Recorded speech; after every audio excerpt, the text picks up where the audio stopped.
Agendas are by the door if you need them, and let's go ahead and start with a salute to the flag.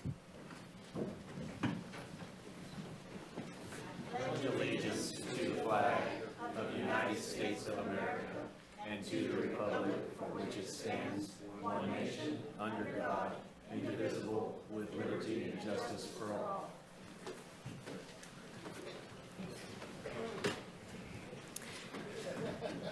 May we please have a roll call vote?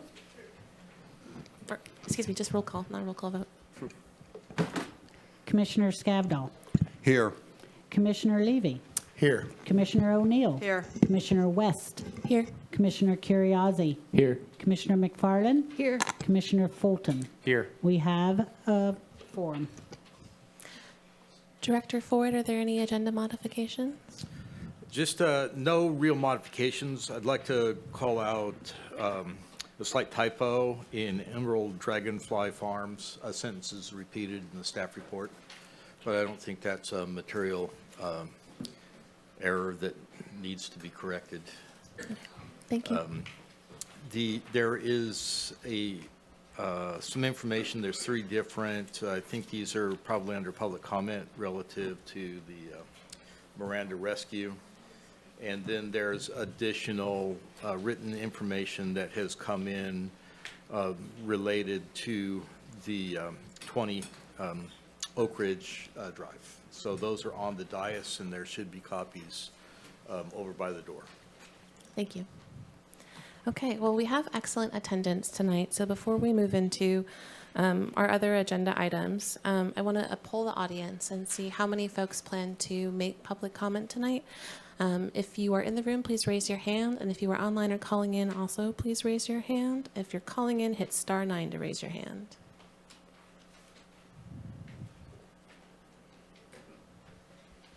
Okay.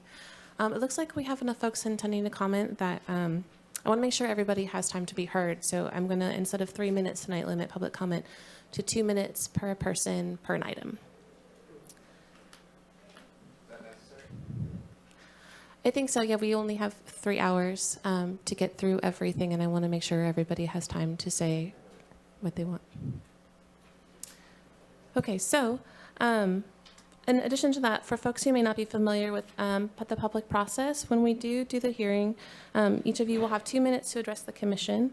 Ahead of time, please line up behind the podium so that we can move through folks pretty quickly. And if you're online, please raise your hand, or if you're calling in, please raise your hand at the beginning of the item so that we can ensure to see you. Sometimes there's a lag in the video, so it's helpful for you to raise your hand at the beginning of the item so that we know that you're there. We have some emotional topics on the agenda tonight. I just want to remind everyone to please refrain from clapping or booing or making comments from the audience. We will ensure everyone has an opportunity to speak at the podium. So with that, we're going to move into item D, public comment on non-agenda items. At this time, persons may appear before the commission on any matter pertinent to the commission's jurisdiction that is not on the agenda.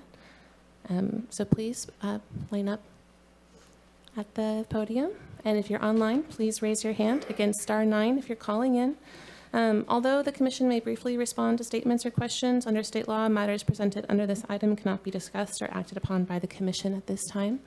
And you have 2 minutes. Good evening, Lori Barnwell. I want to thank the commissioners from the last meeting regarding their interest in the CUP for the Bridgeville Quarry. I'm disappointed that in Director Ford prioritizing Mercer Fraser over the enforcement of the rules and regulations in the CUP and county code. I want to touch on a couple things this evening. Mercer Fraser's attorneys, in their response to the April 1st, 2026 notice of violation, stated that the road is part of their quarry operations. Can you pull the mic down, please? Considering that it's part of their quarry operations, the county code states that in applications for a CUP mine that it's supposed to include the project description, property documentation, reclamation plan, environmental, and maps. Samara 2729 says mine lands include surface, subsurface, and areas of which mining operations will be, have been, or going to be.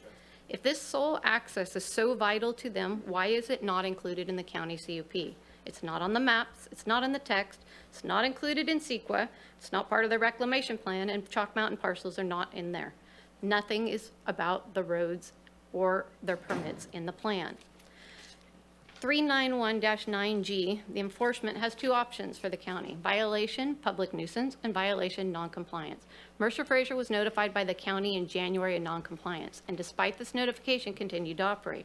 Not only are they operating outside their permitted CUP, but without required CUP permits, including water quality permits, and it states clearly on page 18, applicant responsible for obtaining all necessary state and county permits, licenses, and for meeting all regulations.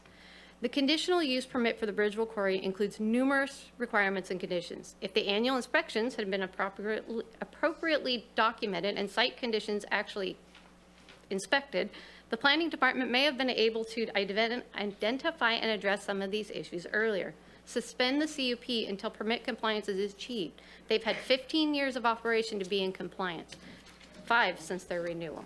Thank you.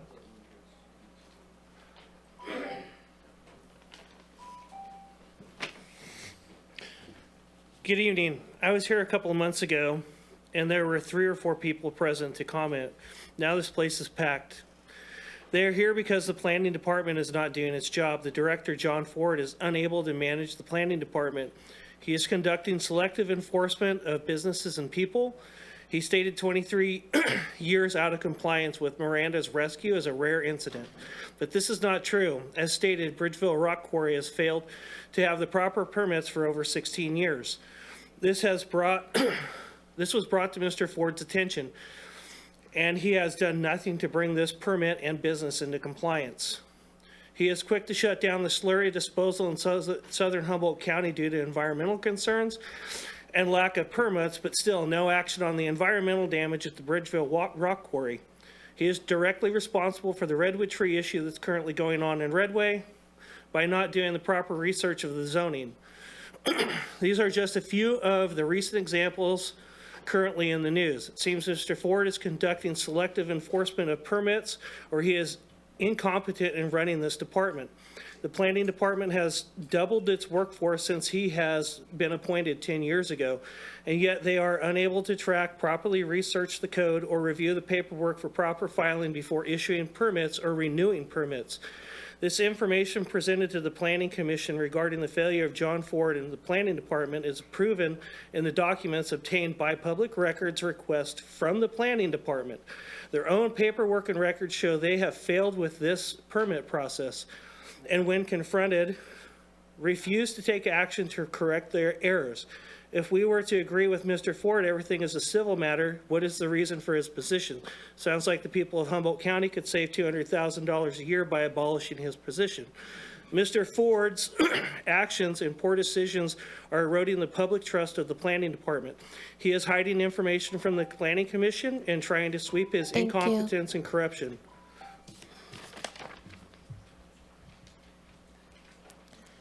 Good evening. My name is Daniel Pierce. I'm here to talk about 3 bridges in Humboldt County: an old bridge, a new bridge, and a missing bridge. The old bridge, my crazy cousin, is a bridge that has a redwood tree growing out of it. Do any of you know where this bridge is in Humboldt County? It's next to the Dyerville Giant on Highway 101 going over the South Fork. My crazy cousin, Cousin Chuck, was fired on the spot for not cutting that tree down. The tree still stands, he doesn't. The new bridge is in Honeydew. You couldn't make up your mind between 2 people. And in my mind, you couldn't decide who killed more Indians, one family or the other. You had no intention for the native Indians or their culture when you named that bridge. The 3rd bridge is the missing bridge. Richardson's Grove needs a bridge around it. When I was at Reggae in the River, the MC, Paul, told me that they were going to put a bridge right through the middle of a Reggae in the River. Now, Caltrans has plans for that bridge. Have any of you seen it? You destroyed Richardson's Grove so you could put Amazon through here instead of doing the right thing. You got a 4-lane road on the north and a 4-lane road in the south, and they meet at Richardson's Grove. What's going to happen?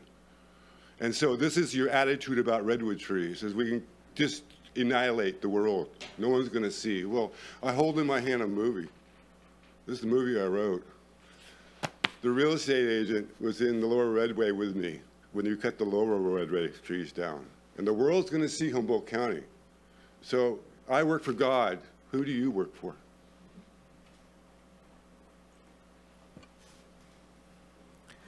Okay, and as a reminder, please approach the podium if you would like to make a comment during this item. Now is your time. I'm going to move to those comments that are online. I see one hand raised. If you would like to make a comment for this item, please raise your hand now. I'm going to go ahead and call on our first person. Phone number ending in 3053. Star 6 to Hello, I unmute. want to confirm if you can hear me there in the chambers. We can, yes. Just to let you know, there's no sound. Can you hear me there in the chambers? Yes. There's no sound coming across on the phone line. I just logged into Legistar and I not able to call.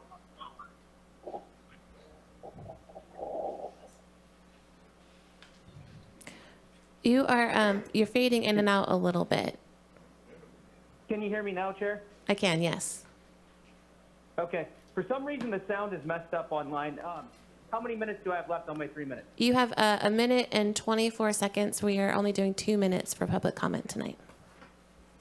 Okay, so quickly, I'd just like to speak about, I feel that sometimes in Humboldt County, we have overregulation and we step out of bounds and we drive young families out of this community. That's happened with numerous things that have happened across the county over the years, decades since I've been following. It's really, really unfortunate. And I like speaking as a grandfather. I have 2 grandchildren. My name's Thomas Mulder, by the way. I would love to see my grandchildren be able to stay in this community, but I'm fearful with the overregulation that we have within this county that won't be able to happen. And just speaking as an active community member, I've been to lots of meetings, and there's too much overreach. It's way, way too much government overreach. And I beg you not to make policy decisions on the dais. The last meeting I was following, there's a farm out in maybe Carlotta, and he started to make water policy decisions on the dais, and that's really scary. Please go through the proper public process. Thank you for the opportunity to speak. Okay, I'm not seeing any other hands raised at this time online, and I'm not seeing anybody at the podium. Oh, okay, I do see another couple of hands raised for this item. And just to clarify, we are in item D, so if you're raising your hand, that's what you're raising your hand to speak for. So I'm going to go ahead and call on phone number 7108. Please go ahead. Yes, I've been trying to listen on the phone, but nothing's coming through. I heard Thomas Mulder, but as far as the meeting, it's not coming through on the phone. I have to go onto the computer to hear what's going on. So there's some screw up. I'm going to go ahead and pause you right there. We're going to reset your time. This is the second person that said this, so we're going to take a quick break to see if we can't fix that so that folks who are remotely accessing the meeting can hear us. So I would say... Well, that's all I had to say for now. Okay. So, Thank you for letting us know. I see a couple more hands raised online. We will get to you shortly. We're going to go ahead and take a short break and be right back and try and fix this item.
Okay, we're going to go ahead and come back from break. And then as a reminder, please raise your hand right now if you would like to speak on this item. I'm going to call on hands I see raised, and then once we're through those, we're going to move to our next item. Okay, so Mr. Rushworth, I see your hand raised. You have 2 minutes.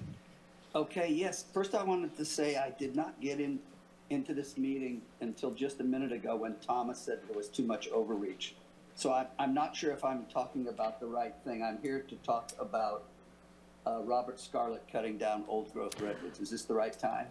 It is not quite the right time. Thank you for asking and checking in. We are on item D, public comment on non-agenda items, and you will have an opportunity to comment on that item under item G1. So a couple more items to move through. Thank you. Okay, and I don't see anybody else in the audience, and I don't see any hands raised online. So we are going to go ahead and close public comment on non-agenda items and move to item E, our consent calendar. These public hearing matters are routine in nature and usually approved by a single vote. I will poll the audience and members of the commission to determine if any item on the consent agenda should be pulled from public comment for further discussion. So when I poll folks, if you want this item pulled from the consent agenda and you are in the audience or you are online, please raise your hand. And it is going to be *9 to raise your hand if you're calling in. So I'm going to read through the agenda items, the consent agenda items, one by one.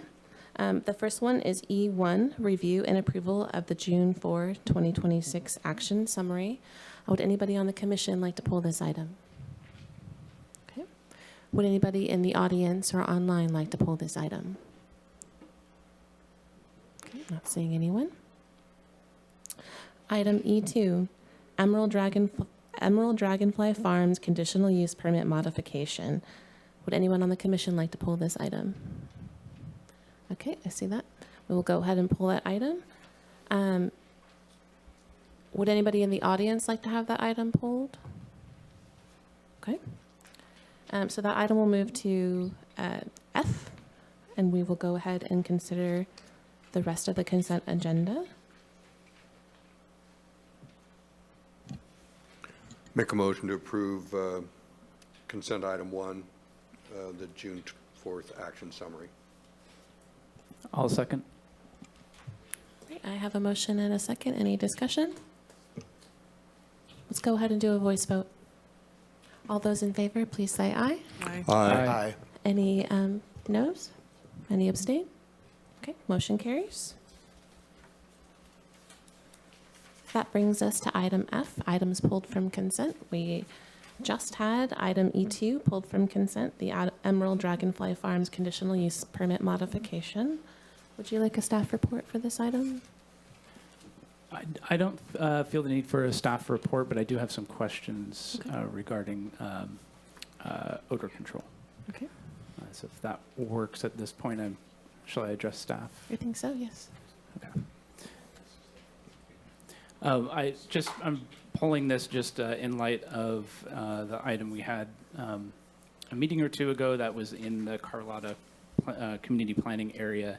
And while I don't particularly have concern about this particular project having odor impacts, I did want to ask staff, since it wasn't addressed in the item materials, if there's potential for odor impacts associated with this non-volatile processing, and also a question of whether or not they might be taking flowers not just from on-site but also off-site, so are they potentially storing higher volumes, and is the existing storage sufficient for managing potential odors associated with that? Sure. So there's not expected to be any odor impacts from the non-volatile manufacturing. You know, they do that basically with ice water usually, and the intent here is to basically allow for them to apply for micro-business under the state requirements, and so that would be everything that they are doing is going to be associated with the farm. So they're not going to be bringing anything else in. Great, thank you. I think that addresses my concerns. Okay, then we'll go ahead and open up public comment. Would anybody in the room or online like to comment on this item? If you are in the room, please approach the podium now. And if you are online, please raise your hand now. *9 to raise your hand if you're calling in.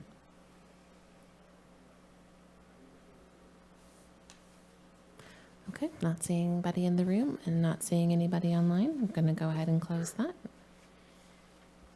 Bring it back to the commission. I'll move to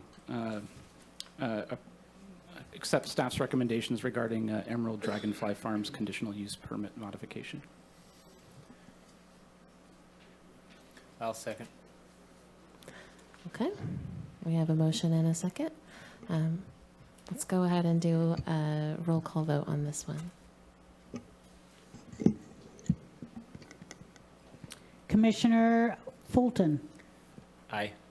Commissioner Curriasi, Yes. Commissioner McFarland, Yes. Commissioner O'Neill, Yes. Commissioner West, Yes. Commissioner Scavdall, Yes. Commissioner Levy. Yes. Motion passes. Thank you. Okay, that brings us to G, public hearings. We have one item on the public hearing calendar tonight, and that is item 1, the Robert Scarlett special permit.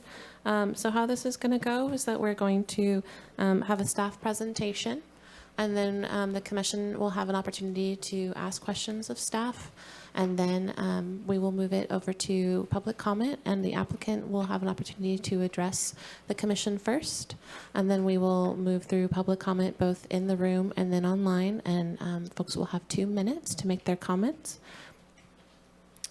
And then at the end of public comment, we will bring it back to the applicant, and they will have 5 minutes to address the comment that was heard. And the commission at that time may also have some questions for the applicant, and then we'll bring it back to the commission for deliberation.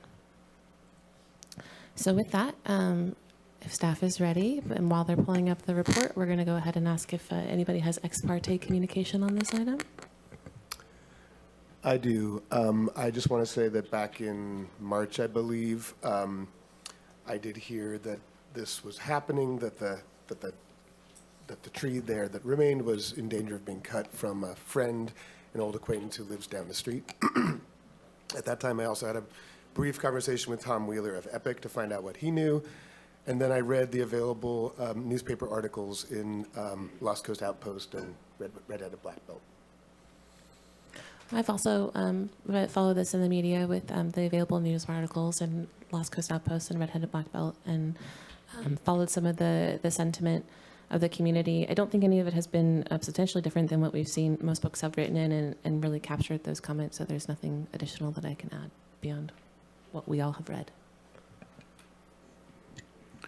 Hi, following last meeting, did make a site visit and also drove through the neighborhood during the site visit and neighborhood tour. I did not speak with anybody on site. And I have also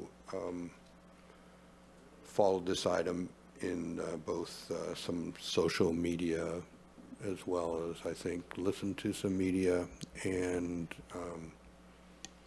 news publications. And of course, I've read all the public comments that have been submitted to date. I've also been following it in the news, but I haven't had any personal communications. And likewise, following it in Mad River Union, Black Belt, Red-Headed Black Belt, Lost Coast Outpost, and media like that. I have not been following social media. Okay, staff, whenever you're ready. Sure thing. I'm just waiting for this to get pulled up on the big screen. We'll start. Thank you. So my name is Cliff Johnson. I'm with the Planning and Building Department, and I will be presenting the Robert Scarlett Special Permit, which is located in the Redway area.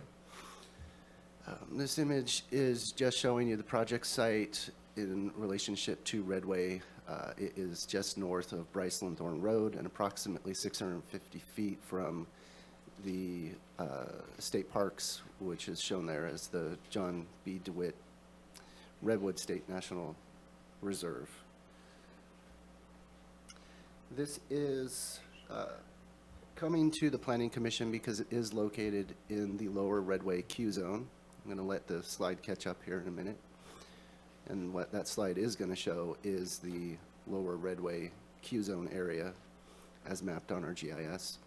And as we're waiting for that to catch up, let's see if I can just facilitate that. The Q zone, there was a Q zone that was first established in Redway in 1987 under Ordinance 1803, and then that ordinance limited removal of old growth redwoods to that necessary for the building site. That ordinance was then superseded by Ordinance 2112 in 1996, which did add further protections and added the restrictions and clarified on when old growth redwood was allowed to be removed. And this is going to be a bummer if I can't go through the rest of my slides. It looks like it might have just caught up. There we go. So this is what I was intending to show, which is the lower Redway Q zone area. And you can see the property there with a red pin. So one of the things that Ordinance 2112 did is it did also add the requirement for a special permit if mature or old growth redwoods were proposed to be removed. That was not a requirement in the previous ordinance. So the Q zone ordinance 2112 it clearly states the purpose of it is to protect redwood trees greater than 12 inches in diameter at breast height while allowing for maintenance and development of permitted uses. And this is the section right here which requires a special permit for the removal of any redwood greater than 12 inches in diameter and provides the situations where such a special permit could be sought. The applicant is proposing to remove this under the second section of subsection 2 there, which is that the removal of trees may be permitted upon demonstration that such a tree, due to damage or disease, is in imminent danger of falling, thus creating an immediate hazard. Real quickly, I do just want to clarify something in the staff report. We did try to go through a little bit of the background here, and we've continued to have conversations with CAL FIRE. We would be making this change, which would be to clarify that tree removal is allowed, the county is allowed to regulate tree removal mostly based on the zoning. So the 3-acre restriction or the 3-acre provision here does not appear to be a limiting factor in the county being able to regulate tree removal. So this image is showing you the tree in question. It's the one to the right, the tree, and this is looking east towards Redway. The tree to the left in the forefront is no longer standing. And then this is showing you the tree. Is it still standing? Yes. Oh, my goodness. Okay. So we'll go back and just correction. That tree is still there. That's wonderful news. I think I was mistaken on which of the 4 trees had been removed. So this is showing you a view looking west, and the tree in question is there. The tree is 252 feet tall, 118 inches in diameter, and it's been estimated to be more than 350 years old. That tree is very clearly prominently visible, especially when looking at this image here. It's very clearly visible. It significantly is contributing to the character of the lower Redway area and its identity as a residential neighborhood that is established within an old growth redwood forest. So supporting the request that the tree would qualify as an immediate hazard, we do have a couple different reports that were attached to the staff report. The first is the report from a CAL FIRE registered professional forester, which identifies that the trees, and this was for all 5 trees, were having the defect and site conditions indicative of tree failure as described in the hazardous tree identification field guide. There is also a report from a registered professional forester, which identifies a cavity within a 15-foot portion of the tree about 200 feet up the tree, and the forester identifies this as a significant and structural defect. He does identify the scar at the base of the tree as a vector for disease to enter the cambium layer of the tree, and he's identifying that that by itself is not necessarily significant, but in relation to the health of the remaining portion of the tree, it is considered a hazard in his view. And then lastly, that the health of the root system is a significant structural defect due to impacts to the roots, which include cutting some of the roots for road maintenance. There is also a report from a certified arborist, which identifies that the combination of soil compaction, presence of extreme trunk damage by the root flare, and the structure of the crown compounds the level of risk presented by an already hazardous tree. The structure of the crown is important because the arborist has identified that that could act as a sail and make it more susceptible to wind events.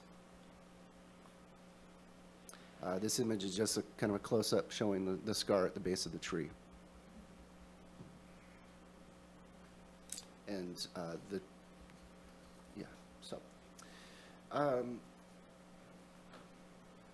the assessments from those three experts that were submitted with the application include CAL FIRE stating that the trees have already damaged the roof and deck of the habitable structure and caused damage to the adjacent shed and adjacent property and continue to pose a safety threat.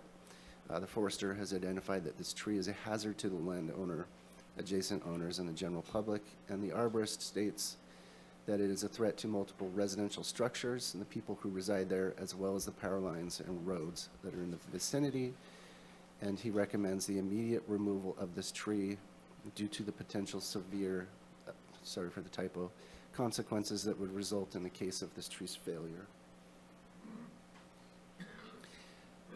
This is showing you basically a 252-foot radius from the tree and showing all of the properties and potential improvements that could be impacted if that tree were to fall. Of important note is that that tree, Bryson Thorn, is a major road with a substantial amount of traffic, and so that road, that tree, were it to fall and block the road or land on a car, would be a substantial issue. We have received a number of public comments in response to the public notice. Those are, I tried to summarize them here. There's too many to really completely identify, or summarize. But basically, there are comments related to concerns that the notice was not consistent with the Q zone. I do want to point out to the commission that county code requires notice to property owners and occupants within 300 feet of the site, as well as a notice to be published in a general newspaper. That is required under county code to be done at least 10 working days prior to the hearing. The county provided notice to property owners and occupants within 1,000 feet of the site under that notice that was sent out more than 10 days prior to the hearing, 10 working days. The county also did issue a press release in late May of the hearing that was that we were targeting, that this would likely be heard on the June 18th hearing. And the Q zone requires that all property owners in the Q zone north of Bryceland Thorn Road be notified. We did send that. There was approximately, well, there was 10 property owners that did not get captured in that initial notice, and once we were made aware of that, we did send those 10 property owners a notice. That was 8 calendar days prior to this hearing. The Q zone does not specify that that there's a time frame that notice needs to be required, so it doesn't specifically require that it be 10 working days prior to the hearing. Other comments are that the Q zone should be respected, and that this could be a precedent by allowing for redwood trees to be removed. There's a lot of comments about the community values and the ecological values that the tree provides. And I think that's apparent just by looking at the tree and seeing it in relationship to the community. And then there are a lot of comments stating that the tree is not a hazard. Some comments state that it is not a hazard at all, and others make the point or the argument that it's not an immediate hazard that would qualify under the ordinance. And so I think the Q zone does need to be viewed in the context of the special permit requirement to remove trees if it is identified as an immediate hazard. The special permit process is a discretionary process that requires public notice, public review, potentially a public hearing, and an appeal period process. In addition, the Q zone does require that if the permit were to be approved, the property will need to be posted with a record of action for at least 10 days. And so that is a somewhat lengthy process.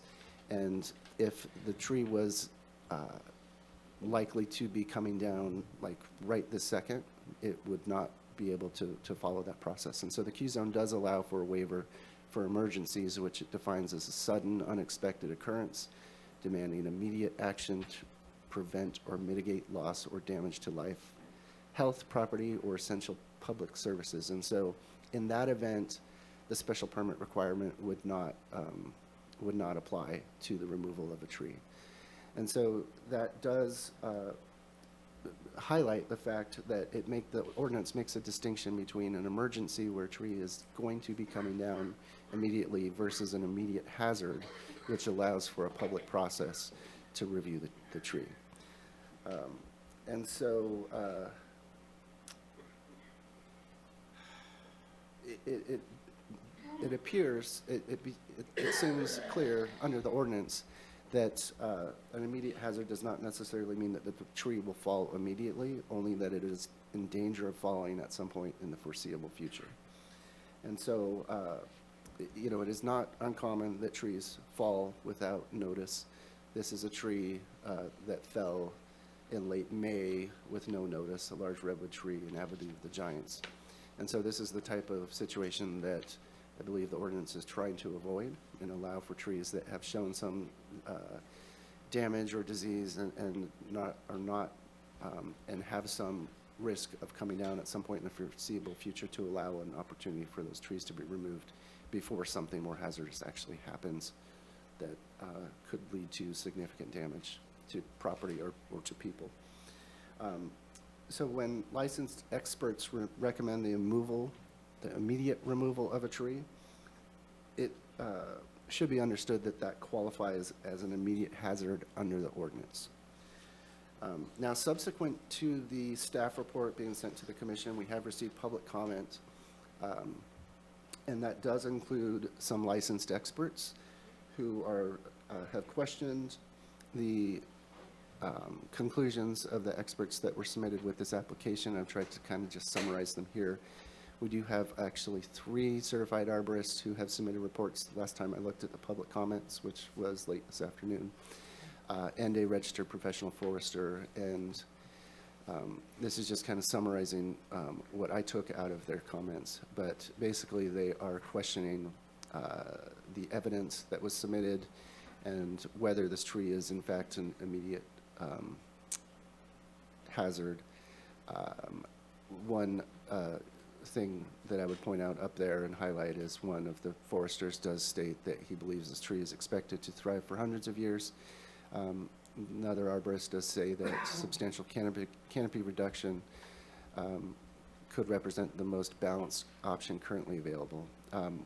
That does appear to conflict with the certified arborist that advised the applicant, and that was part of this application, who states that he does not believe there's any mitigating options to retain the tree, and he doesn't think that pruning would do anything to substantially reduce the risk from the tree. So the Planning Commission is going to need to consider all of this information that's been presented in deciding and making their decision. It does not appear that these experts have been on the property to conduct the close-up examinations that the others have done that supported this application. However, that does not mean that their testimony is irrelevant. Staff did receive comments from CDFW, which were attached to the staff report. They expressed concern for marbled murrelet, and they noted that this appears to be very high-quality habitat, not just the tree itself necessarily, but the whole surrounding area for marbled murrelet. Staff is not aware of any known positive occurrences in this area, but that does not mean that there are not marbled murrelets in the area. CDFW has requested that if the tree is permitted to be removed, that a condition be added that it not be removed until after the nesting season for murrelets, which is September 15th, which is when it would end. We struggled with this, but staff, in the staff report, we did not add that as a recommended condition because we're trying to balance the risks here, and if this tree is an immediate hazard that could come down at any point in the near future, that's a risk that, in staff's view, could outweigh the potential damage to murrelets that could possibly be in the area. Now, the Planning Commission does have to do your own risk analysis, and if you decide that the assessment of risk is on a different level for these two concerns, you could add that as a condition of approval. CDFW also noted the ecological value of the tree. It's clear that old growth redwoods provide a very unique environmental benefit and habitat that serves a wide variety of animals. And they mentioned that there really is no mitigation that can make up for the loss of an old growth redwood. So if there were to be any mitigation, it would need to be out of kind. A tree that has been there for hundreds of years just simply cannot be mitigated to replace that value. So in line with that last comment, staff met with CDFW and California State Parks, and you've hopefully seen their comments, which were submitted with a supplemental yesterday. State Parks has identified that they would have uses for the trunk of the tree after it comes down for both cultural and habitat value, and they would be willing to take the trunk of the tree and put that to those uses. And so as part of that supplemental, we also have added an additional condition, which is that the trunk of the tree would be offered to California State Parks to be used for those purposes. And this basically identifies how that would be done. They would need to coordinate with California State Parks to have the tree removed in appropriate segments for their use and coordinate for the delivery of those segments to State Parks property. To support that condition of approval, we would propose this additional finding, which is that the tree has provided cultural and ecological value for hundreds of years, and while removal is necessary to protect the public health and safety, the impact to the public welfare is lessened because the permit is conditioned to require the wood from the tree to be donated to California State Parks to be put to beneficial cultural and habitat uses. So again, just want to remind the Commission, in addition to the special permit findings, the Q zone does require that the decision maker find that the tree, due to damage or disease, is in imminent danger of falling, thus creating an immediate hazard. We've identified 3 options for the Planning Commission tonight, and that would be to approve the special permit subject to the recommended conditions, and our recommendation would include that additional condition in the supplemental for donating the trunk of the tree to State Parks. The Planning Commission could approve the special permit with additional conditions, and most notably that could include the condition that the tree not be removed until after September 15th, which is the marbled murrelet breeding season when that ends. And lastly, the Planning Commission could choose to deny the special permit. In doing that, that would likely be based on the Planning Commission's inability to make the findings for the Q zone, and we would recommend, or I should say that would likely be that the Commission believes that the applicant has not demonstrated that the tree is in imminent danger of falling or an immediate hazard. And so that concludes my presentation, and I'd be happy to try to answer any questions. Thank you, Mr. Johnson. Quick question. Did PG&E provide an arborist to evaluate the tree's hazard to the power lines? Not that we are aware of.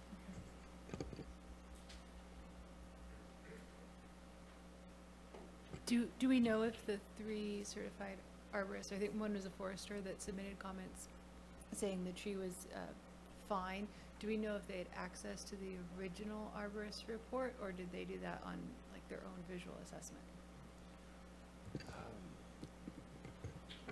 The additional people who, in response to public comment, I believe all of those reference visual examination of the tree, and they should have had access to the original reports because those were part of the record that was published at least last Friday. Most of these comments came in fact, I believe all of them came in after the staff report was published. So presumably they would have had access to that, and notably many of them did reference those reports and raise questions about them. Thank you. Commissioner Fulton?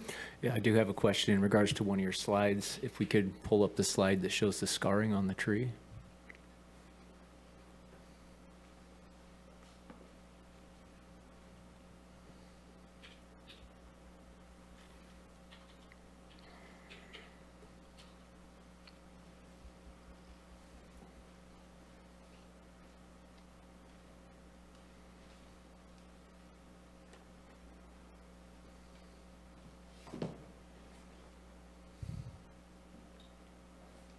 So that should be able to be getting pulled up here.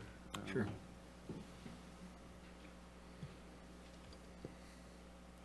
Okay, my question is in regards to your comment in regards to scarring of that tree. Is that scarring of that tree, or was that scarring from the tree that was taken from in front of that tree? The report submitted with the application refers to it as a wound at the base of the tree. One of the public commenters who, and I'd have to look back to see whether it was one of the certified arborists or the registered forester, but one of them did argue in their letter that that was another tree that was removed and not actually a wound into the main tree trunk. So I'm under the assumption that's what's showing there is the cambium layer of the tree that was taken in front, and there should be a bark layer between that scar and the old growth. I believe that is what the original forester referenced, is that the wound is to the tree and into the cambium layer, yes. Okay, thank you.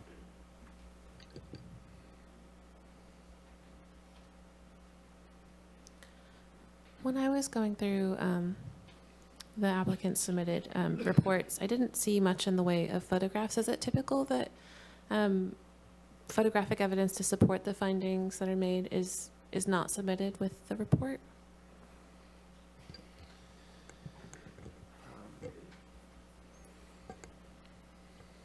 I don't really know. There's nothing really typical about this project at all. I would say, you know, it is not, we do not see very many permits to remove very large trees like this. This is a, you know, once in a very long time situation. And so the arborist reports that I have typically seen do not include a substantial amount of photographic information because they're not related in most cases to specific trees of concern. I would say that there is certainly more photographic documentation that could have supported some of the findings in those reports. Commissioner Fulton? And I do have one more comment in regards to item 5. Does the applicant not want the tree? I mean, it's on his property. I believe the tree would be his. So, I mean, is this a voluntary thing, or is this a way of getting the permit through? I believe the state parks has plenty of trees laying down on their own land, so I'm not sure what they would do with this tree. The I mean, that will be a question for the applicant. We did share this proposed condition with him yesterday afternoon. I've not heard from them about this. So I'd recommend that you ask the applicant that when they come up. Thank you. Commissioner Curiosity. A number of the public comments mentioned that one of the early justifications for bringing down the first 4 trees was the proximity to a building, and that subsequently that building was burned down or removed. Can you confirm if that's the case? The only thing I can confirm is that that building is no longer there. So we aren't sure of the timing of the building removed in respect to being removed in respect to the trees that were removed. We are not, but I think you're going to have a lot of public commenters that may have some history there. Okay. To the other trees, you briefly touched on why that process unfolded, how it unfolded. But I noticed that those trees are not in any way a part of this permitting process. Why aren't we doing an after-the-fact permit for them in addition to this? Yeah, we could have, excuse me, done an after-the-fact permit. We did discuss that. The struggle is that the applicant did follow the appropriate channel to remove those. So that would then bring something up that would retry something that has already been decided. I'll say that, you know, at the time, we had a different understanding of what the county could do with the Q zone. And so you probably saw in the applicant's submittal the email response that was received. The CAL FIRE forester did advise the property owner that they should check with the county. The property owner did check with the county, and those records are in the record before you. And so basically those were removed with a process. I almost said appropriate process, but it wasn't the appropriate process. And so to bring that back, to have the commission try to reevaluate that, we just felt that since it had already been done, it's done.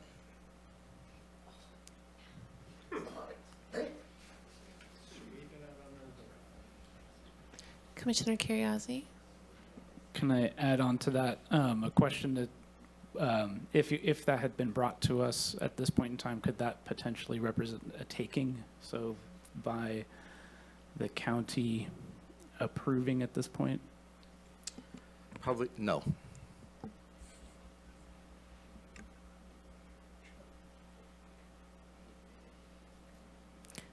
Any additional questions at this time? Okay. So at this point, we're going to move to public comment. It is our tradition to start off with the applicant, who will have 10 minutes to address the commission, and then we will move to public comment in the room, and then we will move to public comment online and via phone, and then we will move back to the applicant to follow up with a rebuttal to anything that was heard and questions from the commission. So let's go ahead and start with the applicant, please. Good evening, Chair West and Commissioners. Can everybody hear me just fine? No. Oh. Maybe, yeah, bring it up. There you go. We all had our time decreased by 1/3. I wonder if the presenters, the permit applicants, can also have their time decreased by 1/3. I'm sorry, we've already made the decision on the timing. I would like to get that time back at the end. My name is Tanya Farmer, and I represent the applicant, Robert Scarlett. The issue before the commission is whether evidence supports the findings required under Ordinance 2112 and whether the requested special permit should be approved. The record demonstrates that it should. The Planning Commission has before it CAL FIRE letter of acceptance, an SRR, an RPF report, an ISA certified arborist report, a nesting bird survey, and a staff recommendation supporting approval. CAL FIRE issued a structure protection exemption, identified the property and documented hazard conditions affecting the tree. That was attachment 2A. SSR 00416 dated November 10th, 2025 noted that the exemption allowed the removal of fire hazard trees from 0 to 150 feet from the structure, which is not the structure that was removed, it's the house. Every tree there was within that 150 feet, and they identified the safety hazard. Registered professional forester Stephen Holman personally inspected the tree and concluded that it contained significant structural defects. Mr. Holman identified a substantial cavity with rot approximately 200 feet above the ground, deterioration associated with damage at the base of the tree, and root system defects affecting the tree's structural integrity. He concluded that based on a totality of circumstances, the tree presents a hazard to the landowner, neighboring properties, roadways, and to the public. That's attachment 2B. ISA certified arborist Omer El Salim independently evaluated the tree and reached the same conclusion. He identified substantial trunk damage, root impairments, soil compaction, and elevated crown, and history of limb failure, and additional exposure to wind conditions, increasing the risk of catastrophic failure. He concluded that the tree poses a threat to residences, power lines, roads, people, and recommended immediate removal. The professionals are not offering competing opinions. Evidence demonstrates that alternatives are not feasible. The arborist specifically concluded that mitigation measures such as pruning would be ineffective. The record reflects that prior to these proceedings, Mr. Scarlett sought guidance regarding the applicable permitting process and was advised that CAL FIRE would serve as the permitting agency for hazard removal in the Q zone.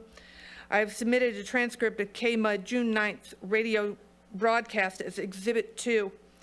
This evidence is relevant because public comments have suggested that Mr. Scarlett acted outside established procedures. It is offered solely to document certain other public statements concerning the application and the applicant. The public discussion surrounding these statements concerning, the public discussion surrounding this application has focused on issues other than the evidence before the commission. Commission should be cautious about relying on public commentary that contradicts the record. For example, public statements have suggested that Mr. Scarlett claimed a tax exemption or avoided paying taxes. That is incorrect. The application for exemption does not state that Mr. Scarlett was exempt, nor did he say that he was exempt. And additionally, documentation exists showing that Mr. Scarlett did indeed pay his tax obligations. That is Exhibit 3. Here, the evidence is unusually consistent. CAL FIRE inspected the property. A registered professional forester inspected the tree. An ISA certified arborist inspected the tree. A nesting bird survey was completed. Planning staff reviewed the evidence and recommended approval. All of those independent reviews point in the same direction. The evidence before the committee establishes that the tree is within striking distance of residences, roadways, utilities, infrastructure, and public areas. Both the registered professional forester and the ISA certified arborist concluded the tree contains significant structural defects and presents a hazard. Under those circumstances, Mr. Scarlett faces potential civil liability if he fails to take reasonable steps to address the hazard condition on his property and if damages result. The question before the commission is not whether anyone values old growth redwoods. It is whether the property owner, faced with professional opinions, identifying a hazardous tree, acted reasonably in seeking permission to remove it, and he did. The record demonstrates he did. For those reasons, we respectfully request that the commission adopt the staff recommendation, approve the special permit, and allow removal of the hazard tree subject to the conditions of the approval. One moment, please. I have 3 minutes.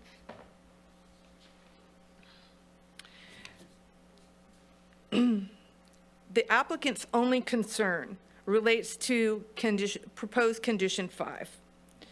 Ordinance 2112 establishes the standard for determining whether a tree qualifies for removal and the procedures governing permit approval. The applicant respectfully questions whether Ordinance 2112, in its plain language, authorizes the commission or any other entity to require donation or transfer of a tree trunk as a condition of approval, which is his personal property, and which he does also have to expend a significant amount of money, between $15,000 and $20,000 just to fell. And that should be considered, or alternatively, the cost should be shifted. Thank you very much. Okay, so at this time, folks who wish to comment in person, please line up.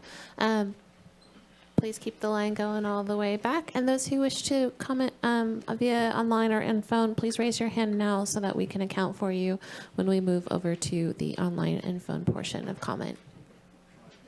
Okay, and please go ahead. All right. Hi, everyone. My name is Tom Wheeler. I'm the Executive Director of EPIC. I want to make 2 points tonight. First, many of the supposed defects identified were created by the property owner himself or his agents. So the cut into the face of the tree was to remove a co-stem or a sucker off the base of the tree. That is supposedly a pathway to rot. Again, that was caused by the property owner. The arborist report also identifies changes to wind on the tree and this notion that it could function as a sail and increase the risk of blowdown. That change in wind was caused by the removal of those 4 other trees, right? So taken to this logical end, this sort of situation could result in something like this. A property owner could harm deliberately a tree on their property and create the conditions by which that tree becomes a hazard and therefore allows that tree to be removed. This is against the purpose and intent of 2112, which is obviously to protect the iconic old-growth redwoods of Lower Redway. Second, nowhere does any arborist determine that there is an immediate or imminent hazard here. And it's important that we read 2112 to give meaning to these terms. So again, let's look at that cut into the face of the tree. So there is not existing rot as a consequence of that cut. There may be rot in the future because of the property owner's actions. There is no rot at present. So there is no, and look through the arborist reports, there is no mention that this is an imminent hazard. And so we should not try to find that there is one when one does not exist. Thank you so much. Good evening, Daniel Pierce. 2 items I'd like to talk about. First is the cut in the tree. My crazy cousin Chuck used to work for the Forest Service, and he came across a bunch of trees one time. The loggers all made a V in it and then left. They didn't know what to do, so they took that chunk of wood and put it back in. The tree healed himself. It's no different than a skin graft. Your arborists are a piece of junk. You can take the cambium layer from a volunteer tree and plant it there. It's just a bunch of tubes bringing up nutrients. It's all exposed, and the person who cut it needs to be responsible for the damage they did to it. The second issue is the redwoods itself. Have any of you been to the roundhouse and seen the steam engines? There used to be a giant mill out there. It's all gone. Have you ever been to the Carlson Mansion? Most glorious house in all. It was sold to it was given to the city of Eureka, and they rejected it because they could not afford to paint it. And what happened was a bunch of men took over and made a men's club out of it, the most sacred thing we have here. So I pass this up to you, the history of Humboldt County. What is it, from 1849 to 1963. It's all about blood. These trees are blood. When you look at these trees, they were the aircraft carriers, the spaceships of the Pacific, because they floated around the Pacific and they made the Pacific Ocean the canoes that the Indians found, and they traveled there. So when you look at these redwood trees, there's a curse to them. If you damage these old growth trees now, you take it in. And it's all about greed. You look at what's going on here, it's all about greed. It's not about homesteading or it's nice sun. No, it's pure greed. Same thing that happened in Lower Redway in 1979.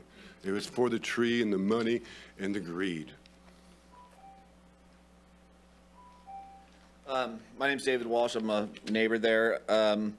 I'd like to say that so far this process has been a complete embarrassment to Humboldt County, and that if you are to approve this the way this is written today, it's going to be a stain on the county's name. I'd like to make it clear today that this hearing is completely out of process. There's a cascade of issues that must be resolved before any decision can be made regarding this permit. These issues were not recorded in the staff report, and therefore is an inadequate document on which to evaluate the project. There are 3 investigations that have been triggered by the actions of the applicant, none of which have been resolved. Up until recently, no one on the county level had a complete version of the Ordinance 2112. It was therefore deemed that the Board of Supervisors should hold a hearing to uphold and update the Q Zone Ordinance. These hearings have not been held by the Board of Supervisors, and how can the Planning Commission make a decision when there's no clear policy on the county level? Secondly, John Ford had specifically requested an analysis and justification of why the other 4 trees were logged, why the building that was supposedly threatened by them was demolished prior to the logging removing any risk of the non-existent structure. This is very shady, but most importantly, the requested information has not been provided by the applicant.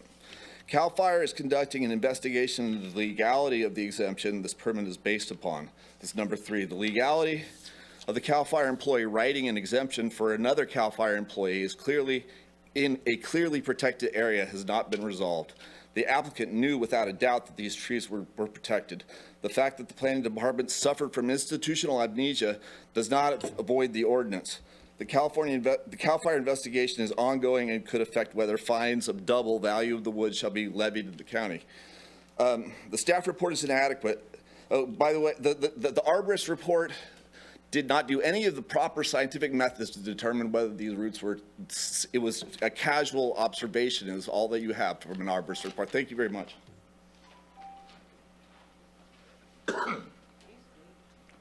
My name is Scott Tenney. I live in Weot. Excuse me, I have emphysema, and I hope I can remember what I want to say. At this time, during the Humboldt controversy about trees, old-growth trees, or virgin trees in virgin tree areas should not be cut down anywhere, especially when there's an ordinance prohibiting falling trees bigger than a certain size in an area, as this case is. Thank you for letting me speak. Good evening. Thank you for listening to us. My name is Patrick Mulligan. Since this seems important, I am a registered professional forester. My license number is 2928. I graduated from Humboldt State University in 2009. I've been a professional forester since 2011, and I have worked in the Humboldt County timber industry for 20 to 25 years. So my comments are about the 3 reports the staff is using to justify its recommendations, specifically the evidence. I have seen these trees up close. I've been down to Redway several times. I used to live in Bryceland. I've seen this tree up close and the other trees before logging. In my In my estimation, Mr. Scarlett went expert shopping to find someone who would give him his desired outcome, and they did a poor job at that. These reports should not be trusted. Steve Homan's report is not a separate assessment. It is a regurgitation of the arborist report. So it holds no value except by itself, except for his authority as an RPF, because the arborist could not meet the required level of authority. Titus's assessment holds no actual value. He is a biased co-worker of Scarlett who was involved with Scarlett before the purchase and schemed with Scarlett to profit from harvesting the old growth. His report is a vague reference to unclear guidelines to say the tree is a hazard without documenting any specifics, so it can be discounted completely. The arborist report is biased and cannot be trusted because it is not an independent study. It was purchased with the desired outcome already set. As far as the details, the cavity in the tree is hardly detectable in the photos and I have seen, and its threat to the integrity of the bowl is exaggerated. The root damage is also exaggerated. Caltrans has repeatedly said during Richard and Grove litigation that moderate damage to redwood roots does not affect long-term stability. And the scar is not a threat either. Redwood trees heal. The permit should be denied. There is no actual emergency. It is a lie for profit, and the county should not let itself be fooled again. Thank you.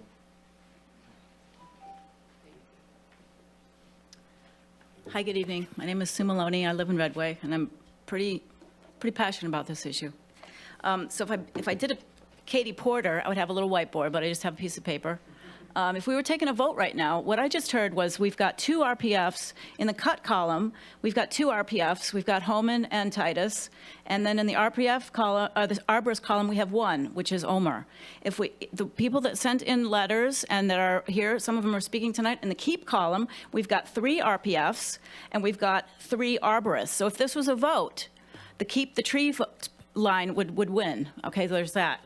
I also want to suggest that the tree being in imminent danger of falling and it being in poor health, that's an opinion. That's an opinion from three people. I implore you to go look at this tree. Mr. Skandoval, I don't know how to say your name. I super appreciate you going down there and looking at that tree. I would love to know what you think of that, because I drive by that tree. I stopped by that tree this afternoon on my way here, and we can get pretty close to that tree because it's so public and it's right by a fence, which we did today. And the fantastic news is that that tree is already sprouting green sprouts from where it was cut, the limbs were cut.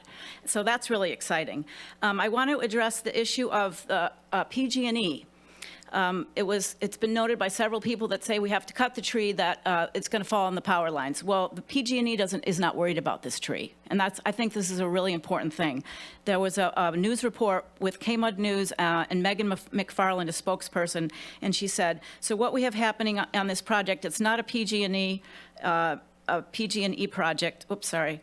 We're aware of a redwood tree on that site that has suffered some storm damage, mainly some broken limbs that could snap off and come into contact with our overhead lines.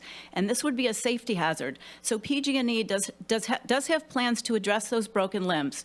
We would be doing targeted trimming to mitigate any safety hazards. But the address you gave me, I checked with the supervisor. We have no plans to remove a redwood tree at that address. I'm sorry, I it have would to just cut be some you off. Thank you. targeted trimming. So I think that's super important.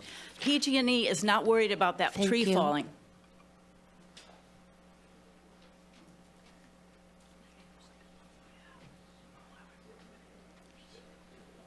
Hi, my name's John Harden. I've lived in southern Humboldt for 25 years. And I think this whole process has been cynically opportunistic from the beginning. And I think the Planning Commission has acted in complete contempt for the southern Humboldt community. That those 4 trees should have been, that there should have been this meeting before those 4 trees were cut down, and before the permit was given. That it is unacceptable that the Q zone wasn't honored, and this meeting should have been held in southern Humboldt. Like, we all had to drive up here, and we didn't even know that the permit was issued until after we saw the trees.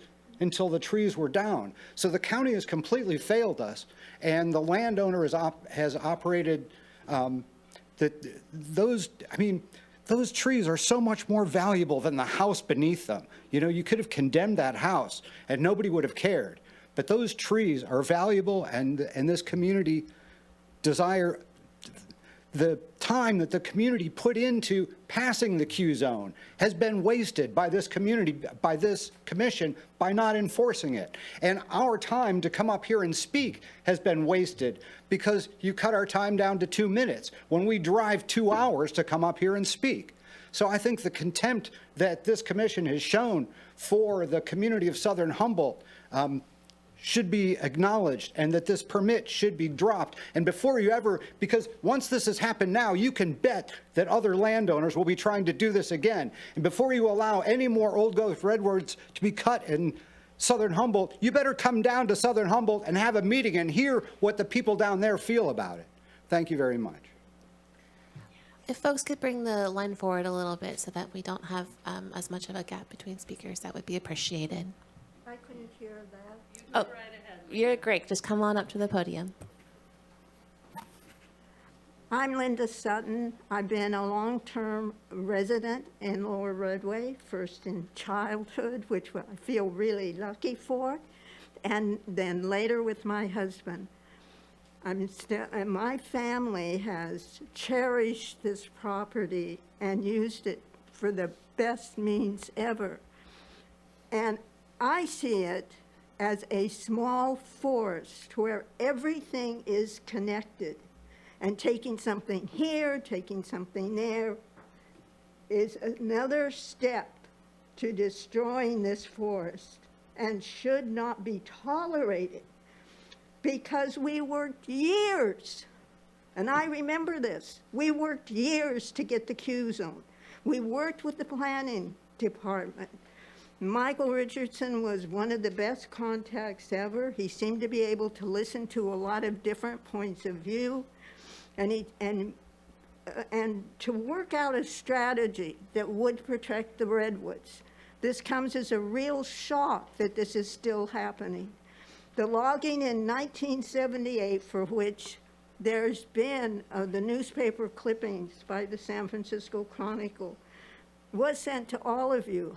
I understand that you have a lot of things to read, but as the speaker before me said, for something this big, you need to come to Southern Humboldt. You need to see this neighborhood. It's not like any other neighborhood.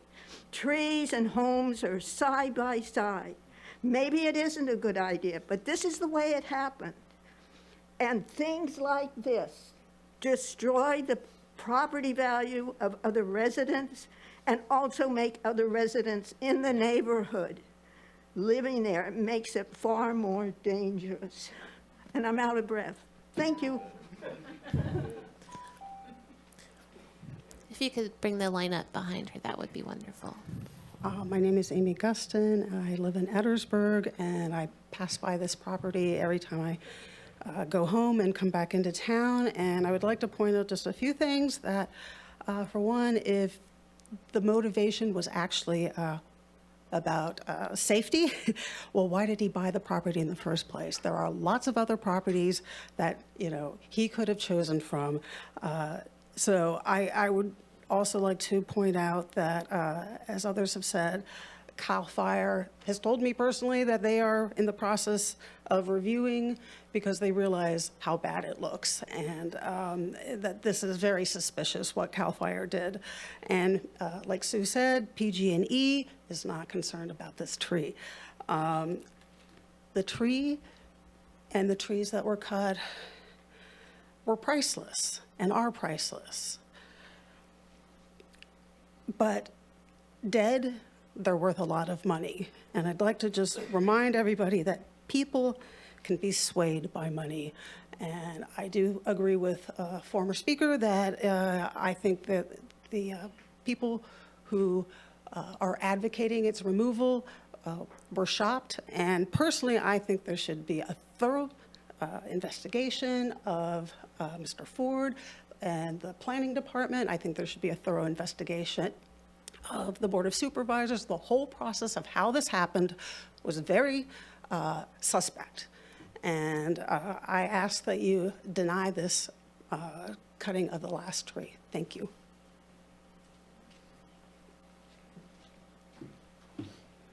Hello, My father was a planning commissioner in Mendocino County for many, many years, so I know your torture. My name is David Hope. I am a registered professional forester. I wrote a report for you.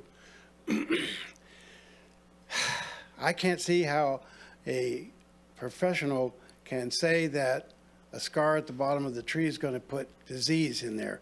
When you hear something like that, you immediately have to turn left and not look at the rest of the report.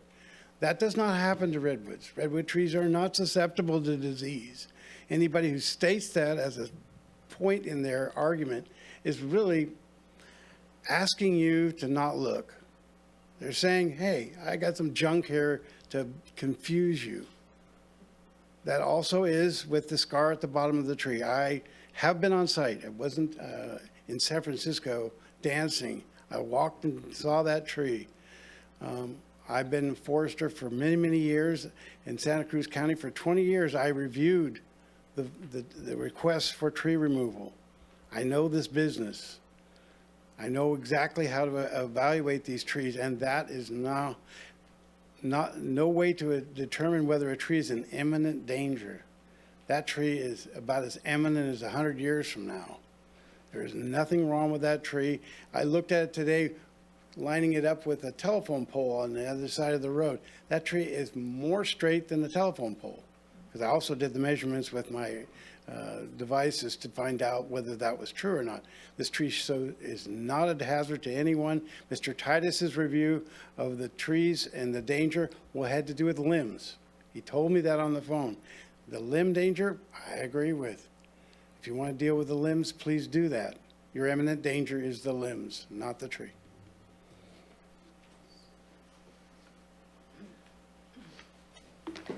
Good evening. My name's Adona White. Thank you for the opportunity to speak tonight. I have the privilege of living in the Q zone, and when I found out about this project in November of 2025, I contacted CAL FIRE as well as the planning department, and I was told by the planning department staffer that this was outside of our lane. And I provided a copy of the Q zone ordinance. Fast forward, the 4 trees were removed in early January. After that, we showed up at the Board of Supervisors, raised the question, contacted staff again. I really appreciate Director Ford and Supervisor Bushnell's engagement with our group of concerned residents on this issue. We requested ensuring that all Q zone records were complete, because there's been some questions. Even as of April 20th, the Q zone ordinance language provided in a staff report was missing half of the pages. We wanted the planning department to establish clear, enforceable Q zone implementation projects consistent with the ordinance language. That includes hazard by qualified professionals, alternatives analysis prioritizing limb removal over trunk removal, special permit requirements, and effective public notification. We also asked for adequate technical training of staff to help improve the ability to review these. And we wanted a post-incident review of the recent removals. And we don't have that. The staff report's silent on those 4 trees that were removed. There's no indication of remorse or restitution, and that's what we seek. Thank you for your time. Good evening, Commissioners. My name is John Angus, and I am here to oppose the permit to remove the remaining old-growth redwood tree. This hearing is about more than a single tree. It is about whether Humboldt County will uphold the protections that were put in place specifically to safeguard resources that can never be replaced. The Q zone ordinance exists for a reason. It was created because previous generations recognized that certain trees, landscapes, and natural resources are so valuable that they deserve special protection. These protections were not created by accident. They were the result of years of public effort, hard lessons, and a community commitment to preserving what makes this place unique. I'm deeply concerned about the precedent that approval of this permit would establish. Once an exception is made for an old-growth redwood in a protected zone, it becomes easier for future applicants to seek similar exceptions. Environmental loss rarely occurs all at once. It happens incrementally, one decision at a time, until people look back and wonder, how something so extraordinary was allowed to disappear. This tree is not only an ecological treasure, it is also an economic asset. Visitors travel from all over the world to southern Humboldt to experience ancient redwoods. These trees are part of our identity, part of our history, part of our tourism economy that supports local businesses and families. We cannot grow another 350-year-old redwood tree in our lifetimes. Once it's gone forever. The question before you is simple. I have to cut you off. I'm sorry.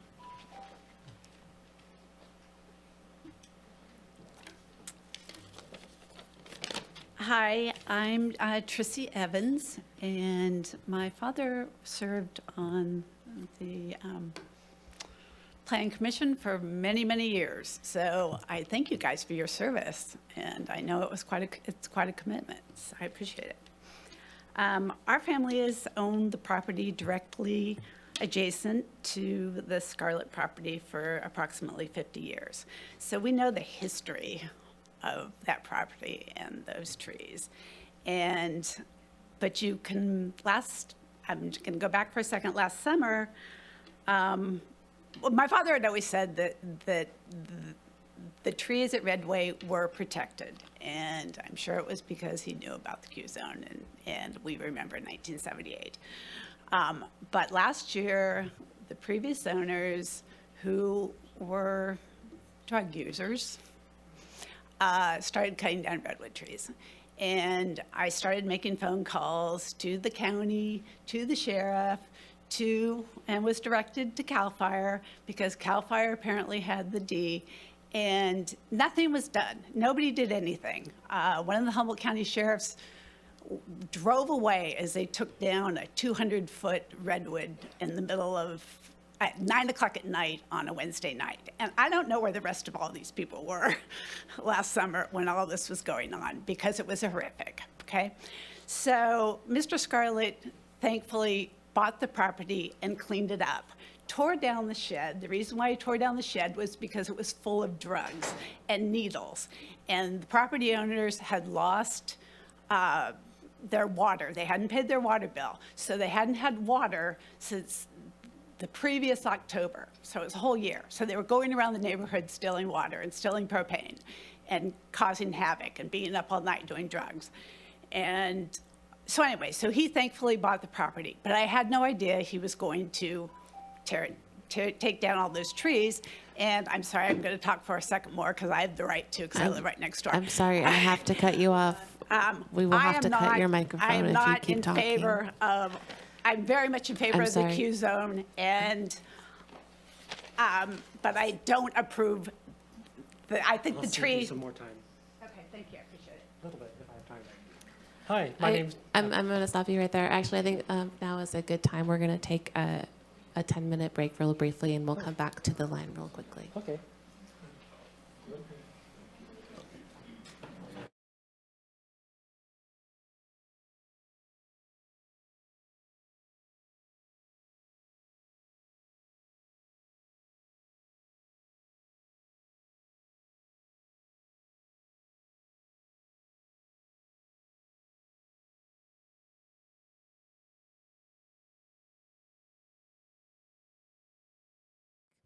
Recording in progress.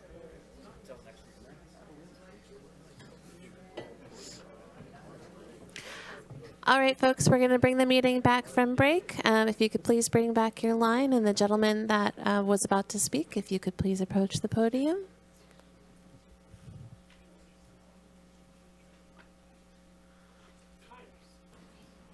Test? You're Here. working? Okay. No, that's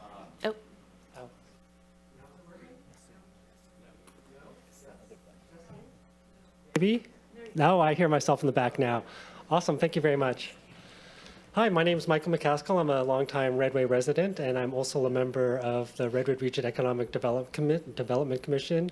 Since I think 2012, I was chair in 2017, and I'll come back to that. First of all, I basically share the sentiment that all these people have shared with you earlier today, and I appreciate them all coming out. I'd like to really, especially the RPF or the foresters who spoke, talking about how, there's conflicting ideas about that, and you can rent a professional to say anything you would like them to. I really think this is all about the money. The attorney was kind enough to mention the taxes that were paid, which does show that there was a significant profit made. And when the question was asked if Mr. Scarlett liked the condition 5 of giving the log away, you might not have seen, but I was behind him and he was shaking his head, no, no, no. That's a very, very valuable log, and I think he's attempting to profit. He knew exactly what neighborhood he was moving into. I think that I'd like to take a tack, coming from my experience at REDEC, that no one is mentioning, which is the effect on housing affordability. If you have to buy a house and the value of those trees is something that you can easily capitalize on, then the prices of those houses are going to go up because there are going to be speculators who are going to be buying those with the intent of essentially abusing this process and taking those trees. So I think it's very, very important that you protect that tree and send a message to people that, no, this is not a way to do a shady logging job in the residential neighborhood, and limbing the trees up is a perfectly adequate way to protect the value of those residences, and that by having removed those trees already, he's actually causing more danger to those other residences from wind throw. And I'm almost out of time, so please realize that there is a housing aspect to this. We need to make housing affordable, and by having to buy those trees doesn't cut it. Thank you all very much.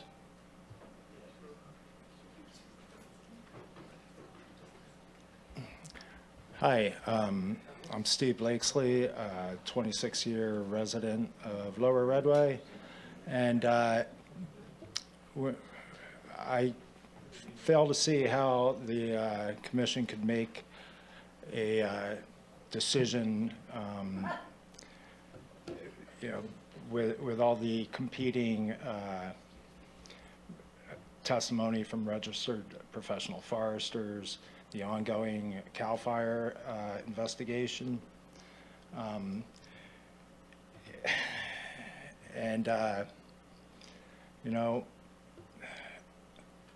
If you can just buy a house with the idea of cutting the trees and selling them, like the previous speaker was saying, what's that going to do to the property rates? And the whole thing just stinks. I mean, I don't know for a fact, but I recently heard that the original permit based on CAL FIRE was issued prior to the escrow closing on the property. I certainly hope that's not the case. I live right down the road. Every time there's been big storms, branches, I have double redwood right outside my back door. Every time it throws branches on the roof, a couple times in 26 years through the roof, I think what a stupid place to build a house, and for all that time I've walked through the groves there. You take a walk through the grove on Eel River Lane now, there was a lot of tops that came down this year. That tree, I watched it in big winds. It's not going anywhere. I don't see how you could approve this application tonight. Thank you very much.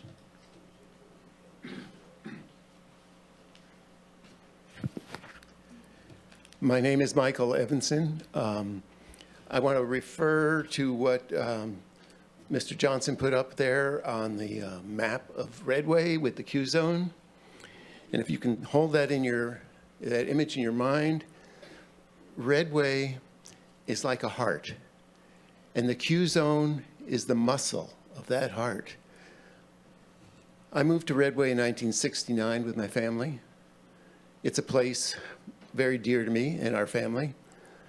We recreated in Lower Redway. It felt like home, as it does to everyone in Lower Redway. My children can't wait to get down to the beach. when they were little, and now my grandchildren feel the same way. And, and why is that? It's because some people in Eureka had the foresight to build their homes, their summer homes down in Lower Redway and keep the trees. Totally revolutionary. But they made it stick, and we have honored our history, because a people that don't honor their history really have nowhere to go. It's, you burn the furniture to keep the house warm. But we have to strengthen the Q zone. And the way to strengthen it, from what I'm seeing and what I'm hearing, is to take away all monetary gain out of taking down a tree that could possibly be threatening a house or some activity. If we could strengthen that Q zone so this doesn't have to come up to you. The planning department has really gone so far away from their responsibility that they've given us in Humboldt County legal liability that we should not have. Repeatedly, time and again, they've made mistakes that are actionable. Thank you.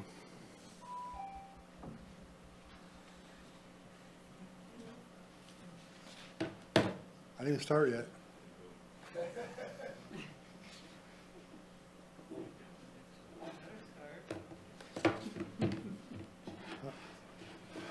Okay, my name's Richard Ginger, and lived in the territory since 1971. I was involved with the Stable Slopes people, and we won a lawsuit about cumulative effects.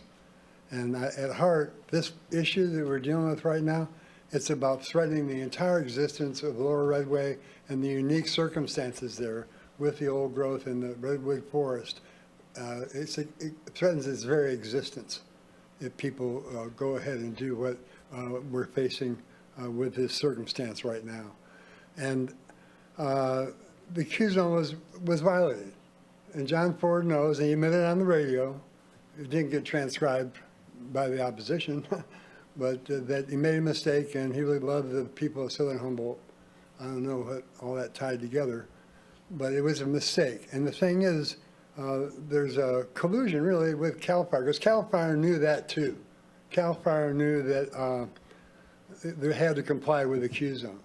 There's enough history for people to know that. And there was sort of a conspiracy to get, that's why the other 4 trees were girdled, I don't know, with a backhoe or something. People haven't seen that before. And why this tree was mutilated. They want to make sure that if some opposition happened, oh, too late. It's really messed up.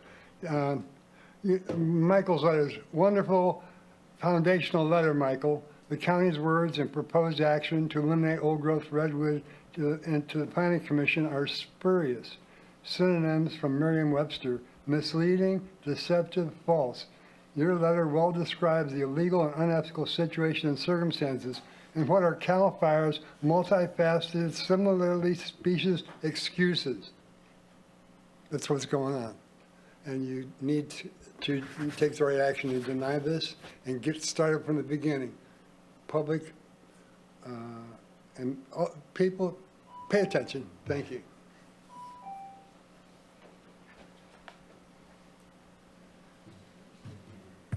Hello, Commissioners. Nate Madsen, President of the Board of Environmental Protection Information Center, EPIC. Also happen to have been a historic licensed timber operator, not currently holding a license, but once upon a time I did. One, these are super healthy trees. There is, if you knew these trees personal, which I am sure some of you do, you go down to the cove, you drive by, you've seen them, healthy trees. The fiction that they are somehow dead, dying, or disease, or some imminent threat. I think that the imminence is really the component of the Q ordinance that needs to be focused on, because there is no imminent hazard here. It's healthy trees. That's one. 2, I spent years of my life in my youth living in giant redwoods to protect them from being cut down, what I wouldn't do for some of those 20-something years back. You have the opportunity to do that same thing here tonight with a simple 2-letter word, just say no.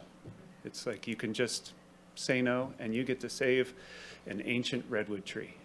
That's, you know, I don't envy the conflict or the struggle or the challenge you have in making some of these decisions, but the ability to make that effect with that simple act, I really envy that, and I hope you make the most of it. Thank you so much.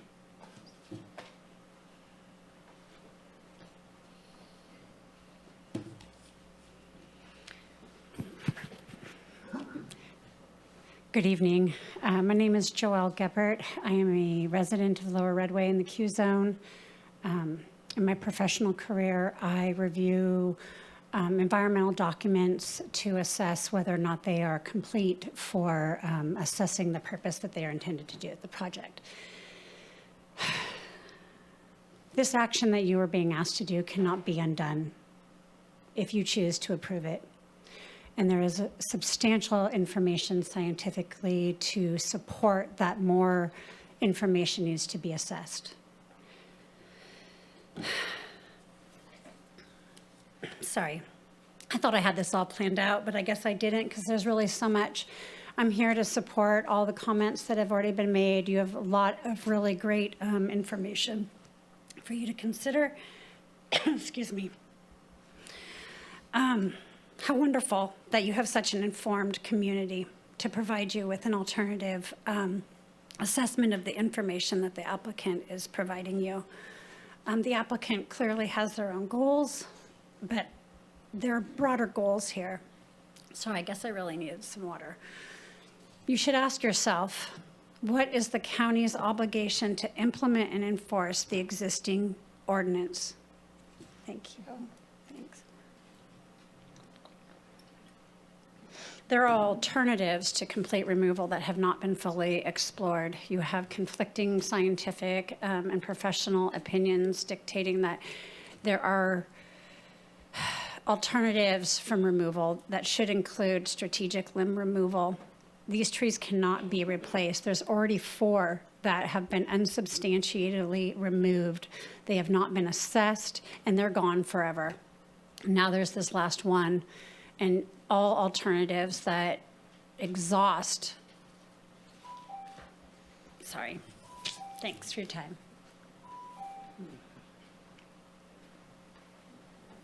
Hey, you guys. My name's Tom Mendes.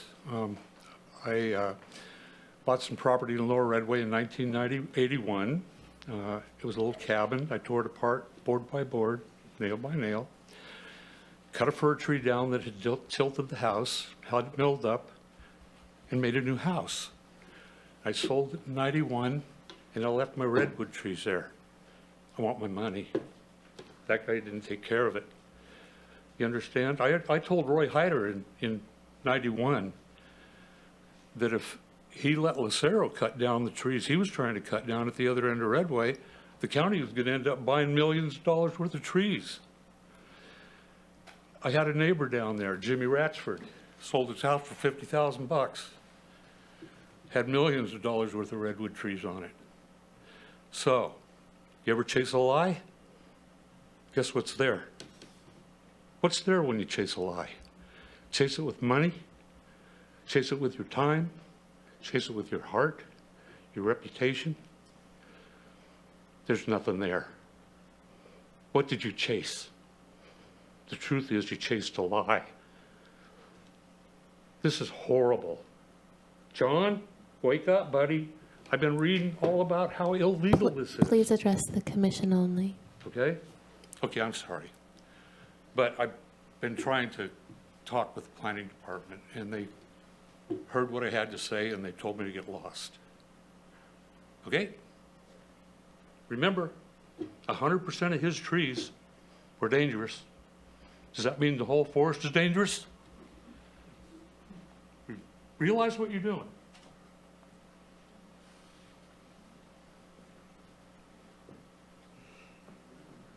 Hi, my name's Kathy Glass. I've been a resident of Redway for 30-some years. I'm not a very good public speaker. I think a lot of us in Humboldt County know a lot about redwood trees. We like them, we live here. You don't have to be an expert, you know. Go to the parks, read the literature, read a Nat Geo article, take a look at these trees. They're about the most rot and insect-resistant species that the earth has ever produced.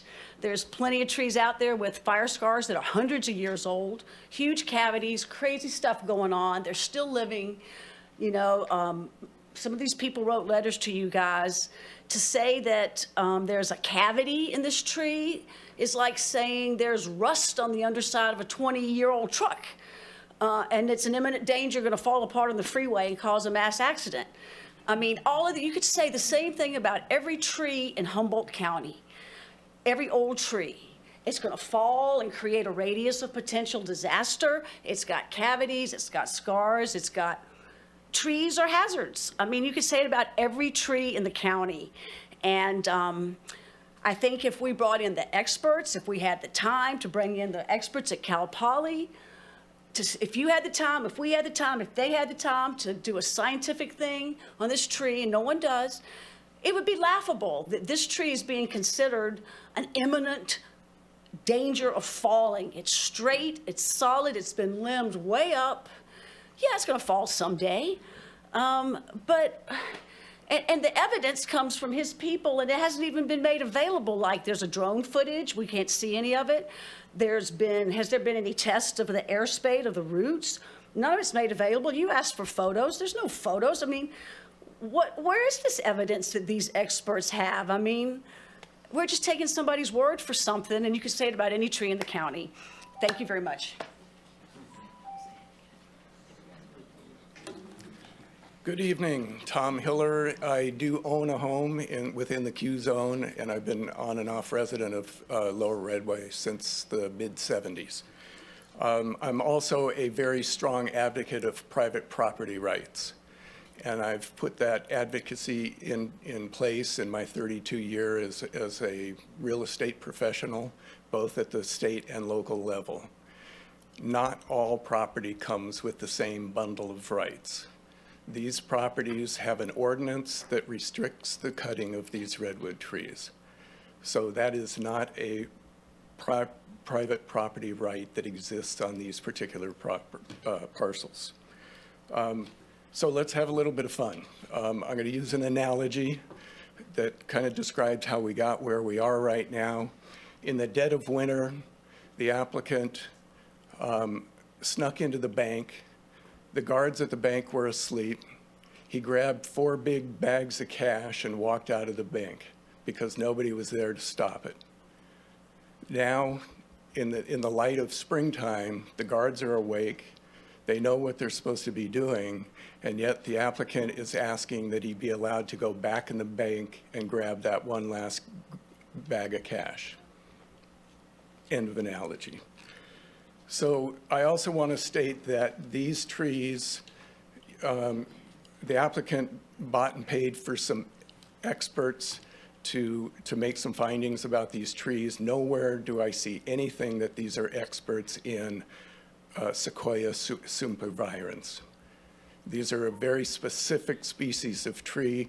They're drought resistant, they're fire resistant, they're insect resistant, and there are examples all over the county about how famously these trees are some of the most resistant animals on the planet. Chimney tree, drive-through trees. They're not dead, they're thriving. Thank you. And that's why they live so long. Lori Birdsong, Humboldt County resident for 46 years. I would just like to maybe promote the idea that there needs to be more investigation. Seems like the evidence is not really prevailing that this tree is an imminent threat.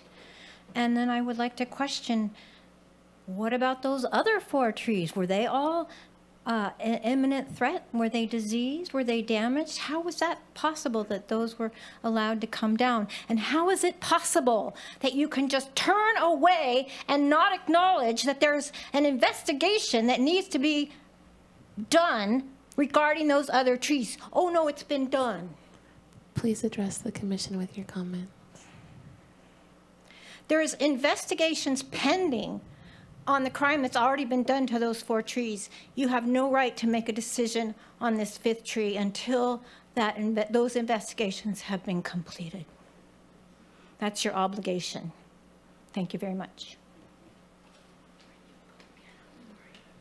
Hello, my name's Maribeth McSeveny, and I'm relatively new to the county.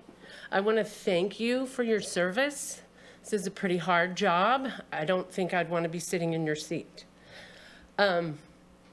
Being new to the county, my perspective is a little bit different. I worked really hard for a long time to be able to move here, because there aren't very many ways to make a living here, you might have noticed. So I had to figure out how to be able to come here. And there's something so unique about living here. And one of those things is our redwood trees. They don't exist anywhere else in the world. Nowhere else in the world can you come and live amongst coastal redwoods like this. I think it's so important. Every single tree. There aren't very many left. There aren't very many left at all. And I understand a human being bought a piece of property, and I would never assume to understand someone's motivation. I wouldn't do that. I just know what's occurring for the rest of the community. And that community, it's gonna sound hysterical, y'all, but it's a global community. Those trees are really, they're beyond property, right? Like, you can't go anywhere else. What else are we gonna give up in this county? Like, come on, we're running out of value. I would just like to take these last 15 seconds in silence for that tree.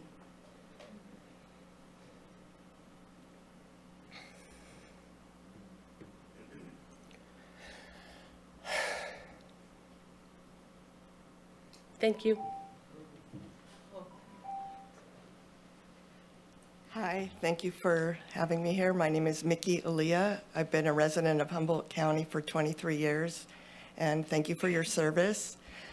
I think my friends have all stated all of the reasons that this process should be put on hold, and I would just like to ask you all to really look at the evidence, look into your heart, and to know that with the pending investigation of the 4 trees that were already cut down, you have a chance to be on the right side of history and just say no, let's stop and let's evaluate the evidence more carefully before we let this go forward. Thank you.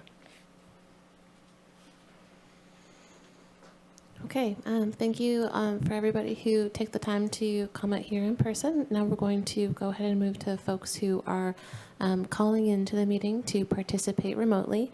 This is your time to raise your hand if you have not done so already. I'm going to start moving through public commenters, and once I don't see any more hands raised, I'm going to take it back to the applicant. So please raise your hand now. It's *9 to raise your hand if you're calling in. Okay, well, let's go ahead and start with Mr. Rushworth. Hello, my name is John Rushworth, and I'm looking. I'm on a Zoom call, and I'm looking at your logo, and it says County of Humboldt, home of the Redwoods. Should we change that? County of Humboldt, home of the loggers? Redway is a special place. I've had multi-generational families there. My great-grandpa, my grandpa, I'm a grandpa now, 12 grandchildren. I'm extremely upset.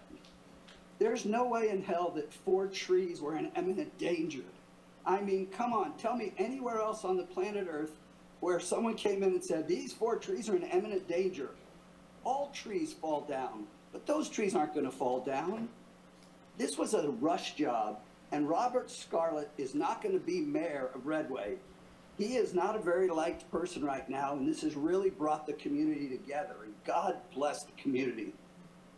I'm going to quote one thing from one of the people that I've been talking to, and he sums it up very simply. First of all, CAL FIRE and all your experts, I'm not buying it. But my friend Michael said this simple thing. Number one, deny the special permit. Number 2, demand a thorough review of the planning department's failure to uphold the Q zone. And number 3, take corrective action to ensure that this will never happen again. And what I would like to add to that is I believe, and maybe, I don't know if Robert Scarlett's in the room, so I'll address it to Tanya Farmer. Have a fine or penalty given to Robert Scarlett equal to the value of the old growth redwood he sold. That will stop people from being greedy. That will stop people from buying a home for $200,000 and making $1 million on the redwood. We have to de-emphasize logging lower redwood. I'm sorry, your time is up.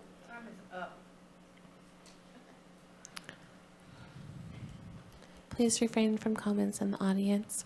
Okay, caller, I see 3053 with your hand raised. You have 2 minutes.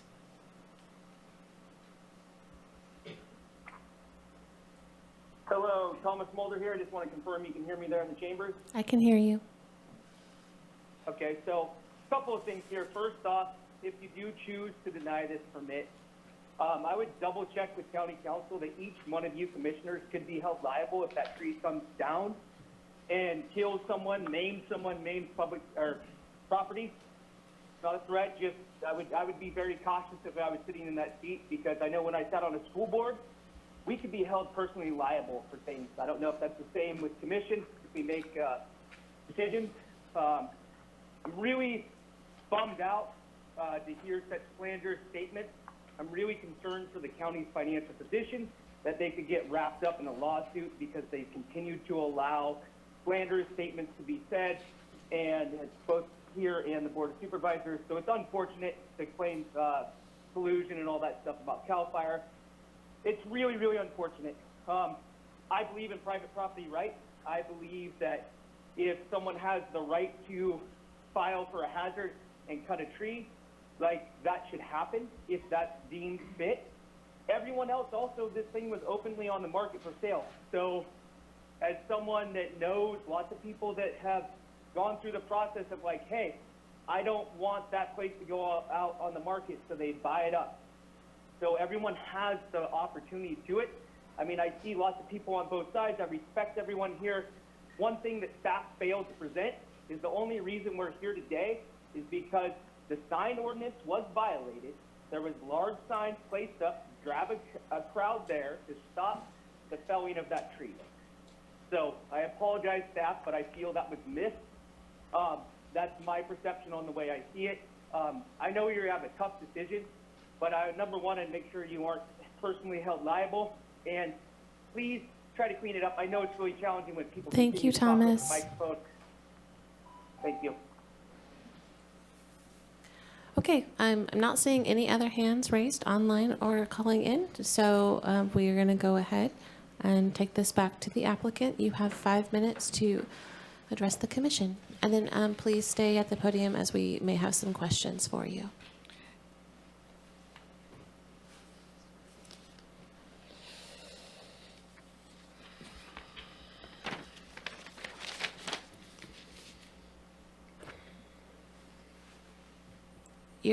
She's got 5 minutes on. I was on there for looking on you. the, I didn't see the timer.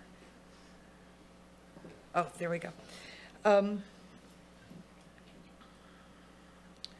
I just want to say that it's noteworthy that, well, actually, it's noteworthy that certain statements are contradicted by the documents that are in evidence.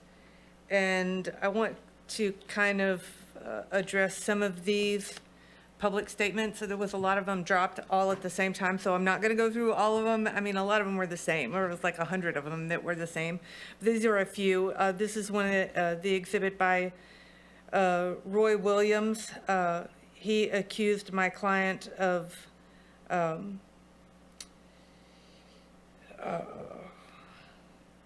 unpermitted removal of the 4 trees. That is not true. At that time, he was under the CAL FIRE exemption. Michael Everson made a statement, false accusation that that my client secured a CAL FIRE exemption to make an end run around the county. Ms. Walsh said it was a callous disregard for the law. That is not true. My client followed the law to the T. He actually was told by Warren Black that he was to go to CAL FIRE, even though he kept trying to get information. And finally, we have an email. It was submitted as Exhibit 1. Jennifer Kubik, I hope I pronounced that correctly. She falsely claims that there's a right and wrong way to do things, and now would be a great time to start. I do not wish to cause hardships, but the way that Robert went through this logging from its inception has created problems. Robert did everything that he was told to by government officials. Alan Linzer, he said an obvious circumvention and manipulation of the ordinance by my client. That is false. Do not allow him to reap substantial monetary windfall. He did not reap substantial monetary windfall. I actually submitted Exhibit 5 today. That was the total amount of money that he received for all the trees. Not $1 million. $70,000, and that's it. And that's not even net. He had to pay for the services to fell the trees. So this lie must stop today. Kathy Glass accused my client of fraud. Amy Gustin insinuated fraud. Also, one of the buildings was burned down to the ground by Scarlett after he used it as a concern and before commencing logging. That is not true. Grant Johnson accused my client of violating the law. That is not true. These are all in writing as well and submitted publicly. Dennis Orchid. 4 trees have already been removed and are false and illegal premises. Not true. The county told him to go to CAL FIRE, and he did go to CAL FIRE. And the other lie that he got this permit before he closed the deed was recorded on October 23rd, 2025. This permit was not in before the closure of the property.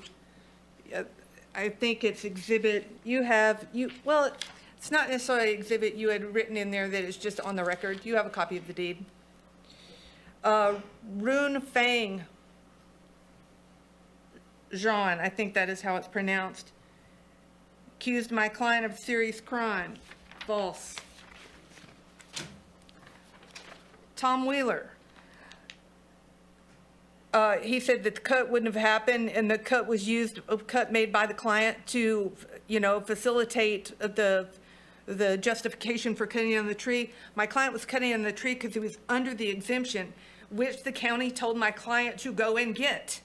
Then there was a stop order. My client stopped. I said, we're stopping. We submitted evidence. Thank you. That's time. Thank you. And please stay at the podium. I think we're going to possibly have some questions for you. Okay, we're going to bring it back to the commission. Before the applicant sits down, does the commission have any questions for the applicant? Please, Commissioner Bolton. Whether it's to the applicant or your assistant, doesn't matter. When the property was purchased, what zoning was it?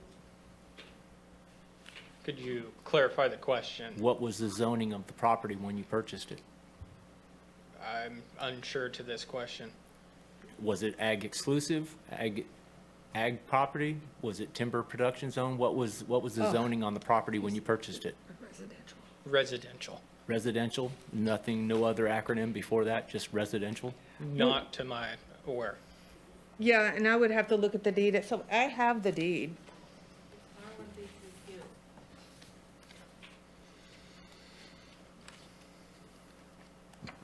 Staff could probably answer that question with respect to zoning. It is R1B3Q, so that's R1 stands for single-family residential. I'm aware what that means. The Q is the question I'm presenting to the applicant is, Yeah, did but you that- not look to see what the Q stood for? I'll answer this. Commission. Yes. I've grown up across the street for 25 years. I've been told about the Q zone my whole life. I think we're getting into the weeds and everything like that with the other individuals here. I acquired this property for my mother. I acquired this property because she is of aging and I live currently across the street. I bought it for her so she could live there. And my thing with it is there's limbs. I've seen them my whole life. There's limbs. There was a sale back in 2011. They almost signed the property deed on it, and 2 limbs came out of the tree that were questioned about until it crushed their vehicles. They backed out on the property. I've seen that roof re-roof numerous amounts of times. There was also nothing that I submitted to Cliff Johnson with a hole in my roof showing the damage. There was also a limb 20 feet tall that has been... I will not argue that at all. I worked in southern Humboldt for several years. I have spent a ton of time in Lower Redway. It's an amazing forest, although it's not somewhere I would choose to live, although a lot of people do. It's beautiful. I can see why people live there. I'm not questioning whether limbs fall out of trees or hit the. My question to you was, did you know it was under a Q zone ordinance when you purchased the property from your mom? Or Yes. for your mom? Yes, that is why I came to the county and asked what the process was. Okay, thank you.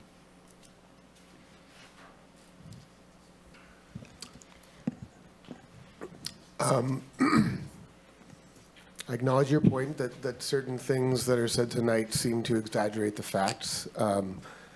You did present us the evidence, which I don't think the room saw, of the sale price of closer to 80,000 in the logs, but still not $1 million. But I do have a lot of questions, and I'll just hone in on one. Is it true that you or someone working for you girdled the 4 of the trees that were taken down initially prior to their removal? And if so, why would you have done that? That was... Will you give me my time? Folks, please refrain from comments in the audience. That was not me. That was the company that I hired to do the job. That You should ask the company who did the job why they did that, not my client. He did that was not do not it. myself. Well, did you ask them why they did that? I mean, you hired them. They told me so they can get a clean cut on the tree. Okay.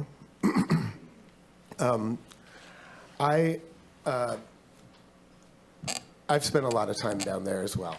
I lived in southern Humboldt for 10 years. I used to drive by that property every day, dropping my kids off at school and then going out to work in Whitethorn. I admit I have not been able to visit it in the last several months since this controversy came to light. I'm sorry that I have not. But it seems to me that at most, what would have been justified is to strategically remove certain limbs that could put your house at risk. We all who choose to live in the Redwoods assume a certain risk. I have a house in Arcata. I formerly lived in a house outside of Benbow. Both suffered tree damage when trees or limbs fell multiple times. There was no Q zone in effect, but I still tried to do the minimum of tree removal because living with the trees was the point of purchasing that property. So, I honestly will just say that without getting into your motivations or your character, I feel that the evidence that you provided, that your experts provided for why this removal of these trees was the best or necessary course was very thin. I didn't find it persuasive. I know that these are people who, the RPFs in the room and the ones who wrote letters may not have had the chance to do as thorough an investigation as they could have if they were hired, but you can see that tree pretty well from the street, And I don't find the evidence that you've submitted persuasive. At most, I think there might be a need to remove certain limbs, but that's just where I stand on this. Thank you. Did you find that other people that did not inspect more persuasive? Honestly, when I read their letters, they seemed, in as far as they did gather evidence, to be more persuasive to me than the ones that were submitted in Do the you record. agree that they did not do an on-site inspection? I guess that that's true. So I'm not presuming that that is dispositive. Yeah. But, and I will also say, it's not, the Q zone, as some have said, does need to be improved. You know, I think that interpreting it on the side of caution would have argued against what your client has done. But I also do see that the Q zone, we now understand, could be made and should be made tighter. Certain standards as to what sort of experts' testimony would justify the removal of one of these trees, I think should be made stronger than it is. I'm not saying that he didn't follow the law as he understood it. So He followed the law. I'm not suggesting otherwise. And I agree with you. Yeah, it needs to be improved, but I mean, start with who was responsible for the Q zone in the first damn place. Then my client wouldn't have had to go through any of this. Okay. I want to caution us to not have a back and forth That's right. dialogue. This is a question time. Yeah, I've answered, I've Yeah. made my comments and questions. Thank you. Do you still have the, it sounded like at least one of your consultants had taken video of the tree and the damage that was up high in the tree. Do you have that photograph, that video evidence showing the damage? Yes. Was there a reason that you chose not to submit it as a part of the application? There is a reason. It's because it's part of the report from the, when you do an investigation, you submit a final report, and that's what the forester did.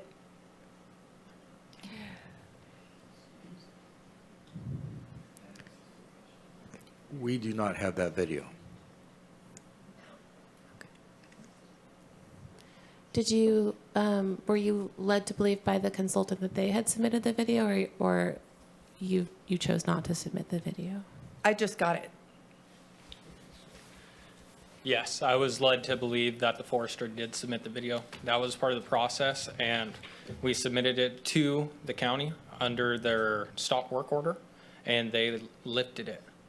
And we assumed that they had the video of the drone. We received the RPF report and the arborist report, but we did not receive the video. Did you ask for the video? I had discussed with Mr. Scarlett some things that he could do to make those reports stronger, and including the video, but none of that was done. Thank you. Any additional questions from the commission? Okay, thank you. Thank you. Okay, well, now it is the commission's opportunity to discuss and deliberate. Commissioner Fulton. I do have some things to think about that I've asked the commission to think about. We're not here to discuss Q zone or the investigation, whether it's an old growth or second growth. Our audience's opinions, whether the tree is resprouting, what the applicant's motive was, or how much money he made. I think we're here to discuss whether the tree is in imminent danger of falling. The other stuff I see as fodder. Whether it's right or wrong, the cat is out of the bag. It's already, we cannot put the cat back. So we have to, today's discussion, I think the point is whether this tree is, in our definition, or your definition, if you make your own decisions, is in imminent danger of falling. I just want to make sure that we're not clouded by all the discussion that we've had here today.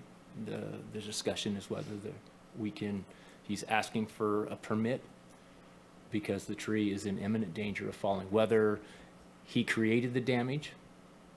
Whether weather itself, Mother Nature has created the damage. If we feel the tree is in imminent danger of it falling, then we have to make that decision. The other stuff, I think, is just clouds.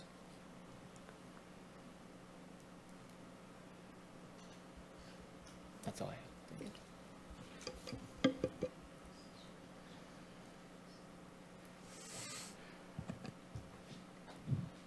Commissioner Levy? Nope. I was going to let others comment.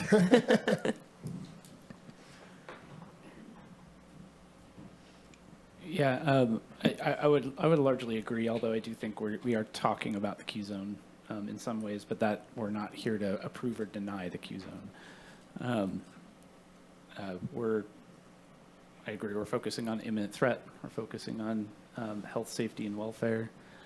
I would encompass a lot of the comment as well as talking about the community character, and I think that does also fall in to the scope of welfare as well.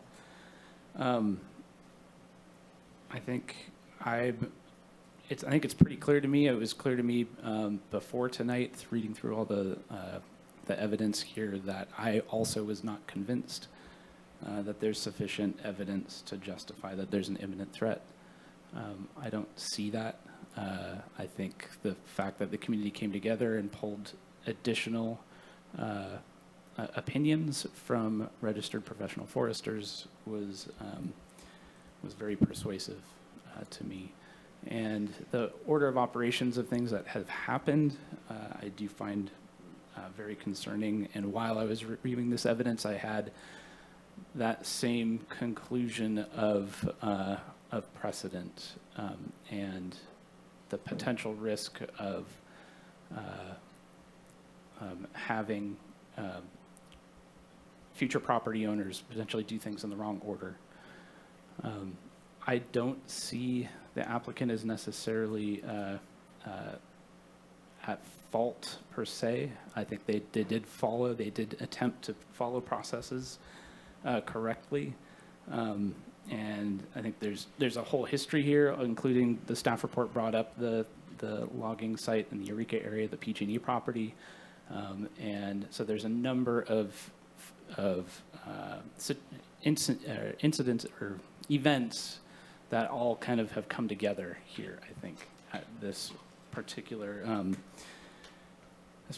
item. It does appear to me that the county did make a mistake. It sounds like Director Ford did publicly acknowledge that, which I'm very appreciative of that. With the community coming out and really showing how important this is, I'm very hopeful that, and I think it's probably pretty clear the county's understood that mistake. So I also am leaning towards denial, but I don't exactly know. I'm curious to hear exactly what that looks like, the discussion around what that looks like.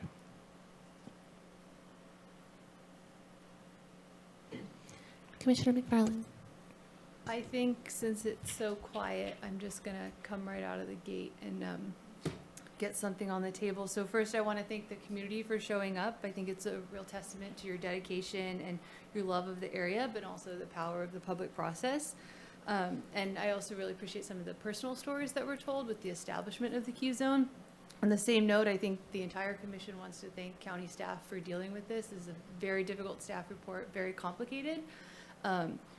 And so with all that said, I think consistent with the ethos of Humboldt County and the attempt to balance the needs of society with environmental respect, I would make a motion to deny item G1, special permit based on lack of ability to find the tree passes the test of imminent hazard. I'll second that. Okay, we have a motion and a second on the floor. Do we have discussion on the motion? Yes, I'd like to make a few comments. First, I'll just start with this situation is a mess, which may be the understatement of the day. I'm I'm disappointed in the steps taken or not taken that resulted in us being here with this tonight.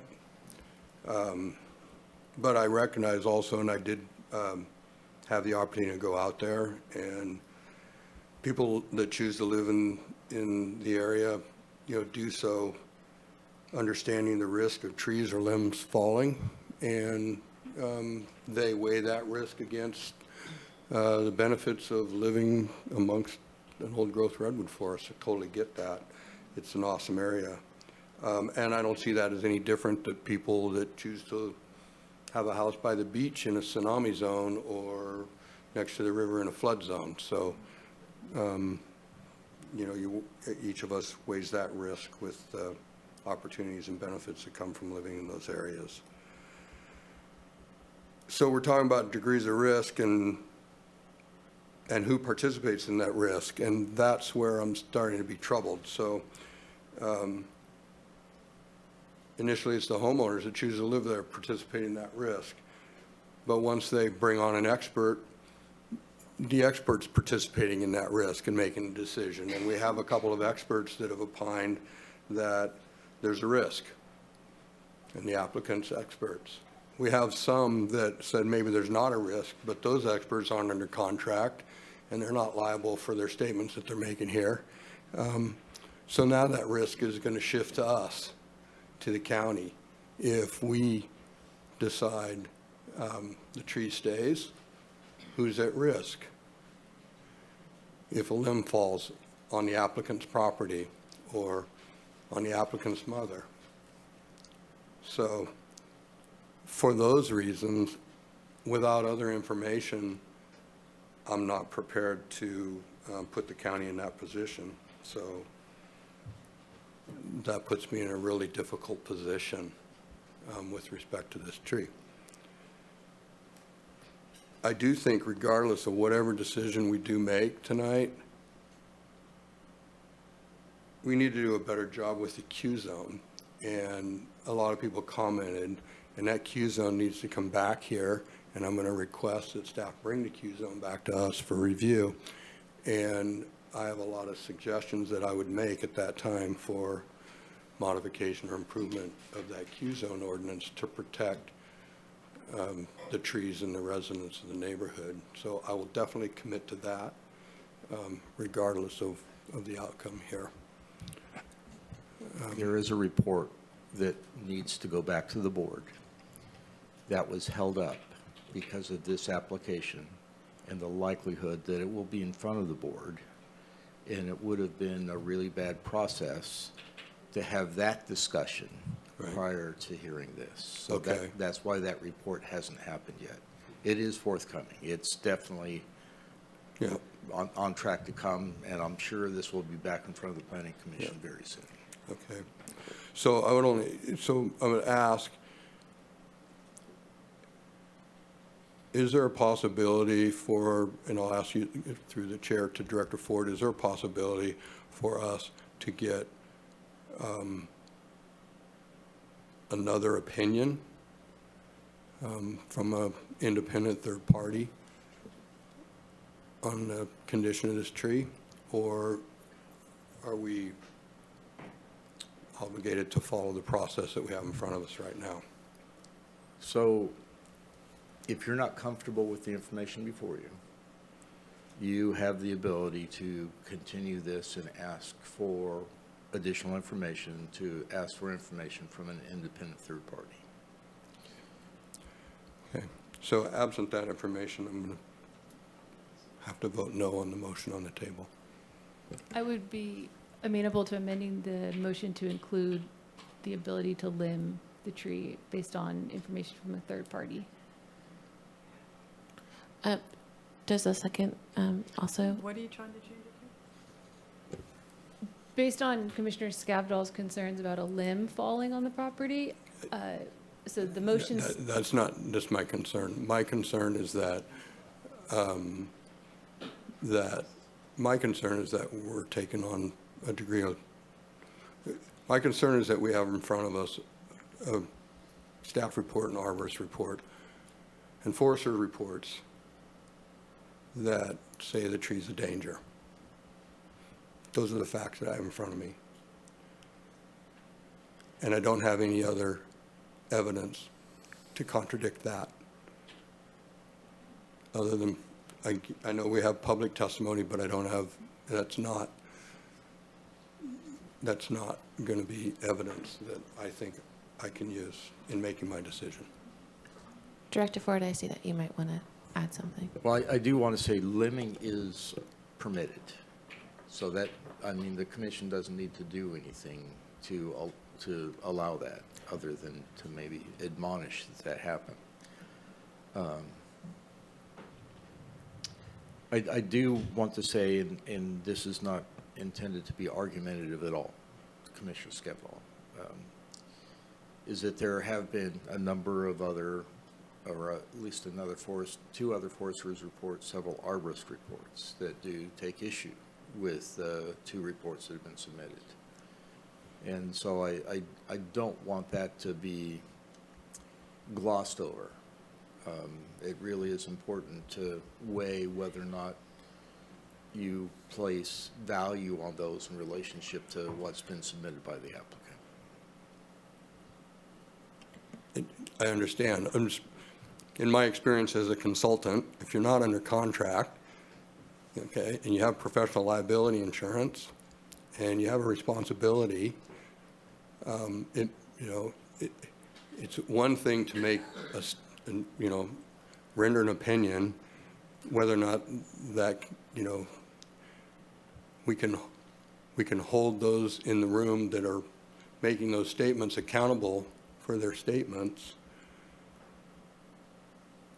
Maybe we can, but it would be kind of a challenge because they're not contracted to provide that. I have a question.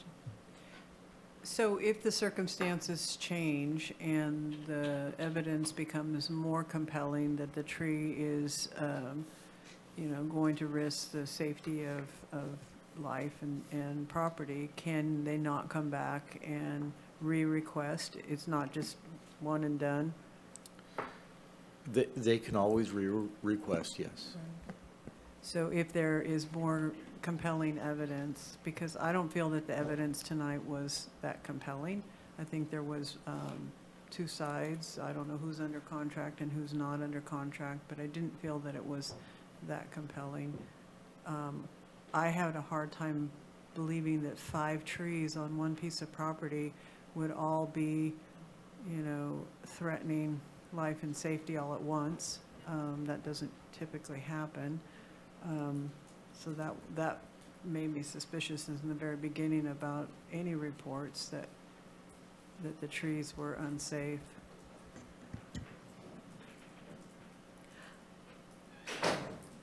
Commissioner Levy. Yeah, I just wanted to go back to something Director Ford said and make sure we're understanding him. It was, in fact, my understanding that the denial of this permit does not in any way limit that landowner's ability to limb appropriately for safety. Is that correct? That is correct. So I fail to see how the question of us denying this permit, him not taking any limbs off, and then a limb doing damage to his house, property, or people would in any way be the county's liability. We're not foreclosing that at all.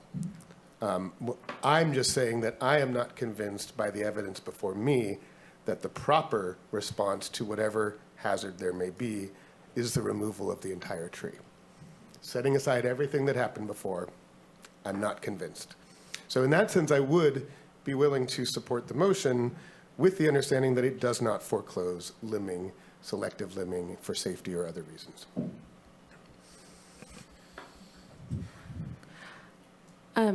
As everybody else has spoken about, we've received a lot of conflicting information tonight, and I too am struggling with making the finding. I'm struggling with making the findings either direction. I find it a real shame that the evidence of the tree's health, the video evidence, wasn't submitted. It the applicant saw that some other evidence wasn't submitted and brought it here tonight, but did not notice that the evidence that they thought was submitted was here.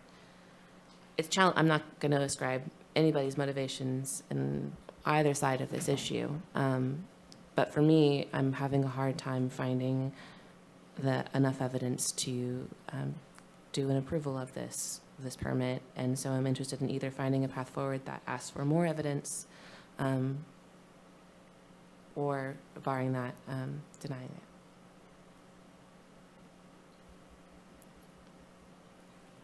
it. I would just suggest that we not ask the county to find more evidence simply because they have a lot on their plate right now. But if nothing, as Director Ford said, prevents the applicant from coming back, so if the applicant wants to do that legwork and prove this, then they can do that. Commissioner Curriasi? Yeah, I would agree with that approach. And in terms of the weight given to public comment from registered professional foresters, I think Commissioner Scaville, you bring up a very good point. I still feel a bit troubled by the order of events where the initial reason was limbs, and then it seems afterwards they sought professional responses, and then roots were brought up, and I would it's concerning to me. I would put the burden back on the applicant to come back and provide reasonable, better evidence. I've seen one argument, and I don't recall where I saw that, where you have three separate parties. Perhaps one is the county, one is the applicant, and one is the community, and they all hire a professional opinion. I recognize there's cost associated with that. Who knows if those parties would be amicable to do so. But that can be one approach to trying to get, and then the average of the, or the, basically taking a vote approach. I don't know how reasonable that is, but I guess going back to my original point, the order of operations of things done and evidence presented still gives me pause. I have one thing to say too. I mean, we're not talking about an apple tree. We're talking about an old growth redwood tree, and I think the burden of proof that it's a danger needs to be pretty high before we agree to take it down, because it's something that's been here long before all of us, and will be here probably longer than all of us. There should be a much higher burden of proof, and just, I went and hired somebody and they said it's a risk, and I've already cut down several already because I thought, the limbs were a risk. It's just not high enough proof for me to say, yeah, go ahead and take it. That's how I feel. I just feel like a higher responsibility that we have to make sure that we make the right decision. And based on what we've been presented, I don't feel like that evidence is high enough yet. And if it changes, that tree starts looking like it's coming down, and then the circumstances change. But right now, it doesn't look like it is, and I'm sorry that the other trees went down. Commissioner Fulton? Yes, I would agree with Commissioner O'Neill. With the taking of the other trees does increase the likelihood of the possibility of the tree falling, because they grow in unison. One protects the other.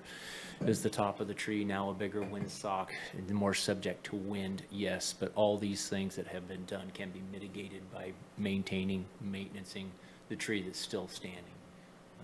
You can mitigate the windsock by removing a large portion of the limbs, including up to and including topping the tree, although I do not recommend topping a tree that far up, because it will resprout again and thus increase more probability of things falling out of that tree. But the damage that has already been done can be mitigated, I think, with maintaining the tree. I've had the fortune of working in old growth redwood as a logger, yes, as a logger. And I've seen these trees take quite a beating, and most of them are still standing today, whether the roots have been cut off by a cat road or they've been scarred by a cat that went by a dozer. They can take an incredible amount of beating. But at the same time, I have seen little bears destroy second growth redwoods, and they fall over within 2 years of their damage. So the fact that the cambium layer is exposed or potentially exposed, yes, I think it is a vector for damage or potential damage. Insect, whether they are not resilient to termites. I have seen termites in them. I have seen carpenter ants in them. I've seen all sorts of insect and stuff in these redwood trees. Are they still standing? A lot of them will. And will it fall eventually? Yes, due to damage. Tomorrow? No. I don't foresee that happening if the tree is maintained. Commissioner Scavdall. Yeah, thank you. This discussion is helpful for me, so I appreciate that. That the applicant can come back if the tree shows, shows that it's damaged or continuing to progress in a negative way. That's helpful. And again, I have a lot of comments on the Q zone, and it would include how the professionals are selected for review. I have a lot of thoughts on that. So I don't have any more comments. Thank you. Do we have any further discussion on the motion on the floor? Okay, and just as a reminder, the motion on the floor is to... Yeah. Could we just offer some language for your motion for findings? I think Cliff can put it up on the screen. I think this captures what you said.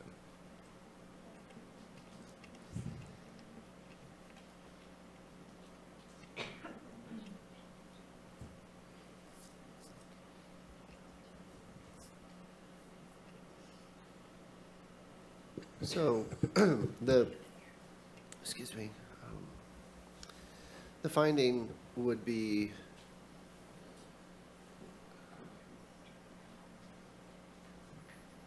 that the condition of the tree does not meet the required finding for removal established by the qualified zoning ordinance for Lower Redway because the applicant has not adequately demonstrated that the tree is in imminent danger of falling and is therefore an immediate hazard. And the evidence that we've put together based on the record and the public testimony, which could be amended based on the commission's discussion, is that in response to the public notice, reports have been submitted by ISA certified arborists and a RPF which raised questions regarding the potential health of the tree and whether the tree qualifies as an immediate hazard. And also that the RPF report submitted by the applicant does not provide the detailed analysis and photographic evidence of alleged structural defects to adequately document that the hazard is immediate, and that the ICA certified arborist report submitted by the applicant was limited to a visual examination only and did not include methods to fully analyze the health of the tree and root system.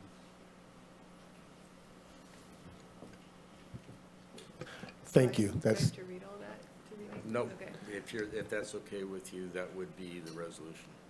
I appreciate you amending the findings to reflect the basis, I think, for our concerns, and that seems accurate. Okay, so it sounds like the motioner and the second are okay with the proposed language supporting the motion.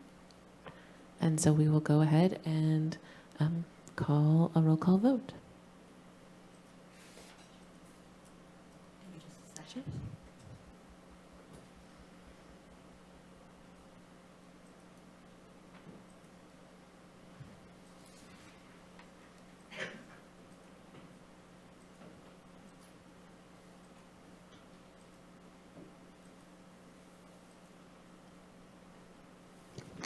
Commissioner Scavdall. Yes. Commissioner Fulton. Yes. Commissioner Levy, Yes. Commissioner McFarland. I'm sorry? Yes. She voted twice. I couldn't press the button. Commissioner O'Neill. Yes. Commissioner West. Yes. Commissioner Curriasi. Yes. Motion carries. Please, I still have to ask you to refrain from clapping. This is respectful to everyone involved. Thank you, everybody, for taking the time tonight to come out. And I know it's a long drive for everybody involved, and we appreciate you coming tonight and taking the time to be with us. We're going to go ahead and take another 9-minute break and come back at 9 o'clock. Can I just make a couple of follow-up comments? I also very much appreciate all the public comment. It was extremely important and helpful. And I do also want to point out that I don't feel the CDFW comments weighed in favor necessarily of the applicant, because they did raise concerns around the order of operations of things happening. And I also do want to point out that the CAL FIRE report, again, focused specifically on the 150 feet. And so I do really feel like this is a Q zone situation, and I'm really appreciative that the Q zone is there. And thank you for the public that 40, 50 years ago that put it in place. Yes. And thank you all. And get home safe, folks. Okay, so we are on a minute break. We provided you with drone footage that we had done. So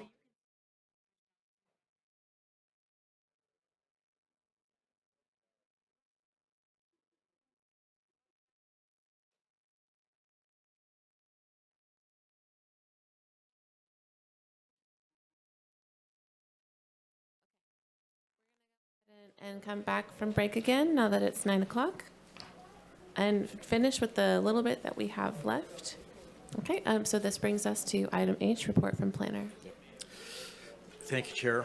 I would just like to bring up that we had a public meeting. Was it last night? We've had 3 of them this week. It was Tuesday night on the Humboldt Bay Area Plan. And I think we received a lot of good comments. And so we're going to be working on that and preparing for a workshop with the Planning Commission on July 16th. And as I mentioned, I think last time, following that workshop, we will be looking to go to a public hearing the second meeting in September. And meanwhile, we have also finished the low impact camping area ordinance. And we're going to be having a workshop on that on July 6th or 15th. And then we're looking at bringing that to the Planning Commission, depending on how that workshop goes, either as a workshop with the commission or as a hearing on August, the second meeting in August. I can't remember the exact date. So those are the big things that are coming your way. Could you repeat the date of the workshop again, please? Did you say July 16th for the workshop here? July 15th. Or July 16th for the Humboldt Bay Area Plan workshop here, yes. Yes, that's the date I needed. And then what is a low-impact camping area? So the state adopted an ordinance that allows counties to adopt ordinances to kind of buy in, that allows small campsites to be formed on property that's not necessarily a formal campground, a public campground. Mm-hmm. So it's basically something that is 9 campsites or less, and just creating standards for allowing that, to try to have some performance standards to not adversely affect the environment, not adversely affect communities, and to allow them to occur in such a way that people can come and enjoy Humboldt County and also protect neighborhood character in the environment.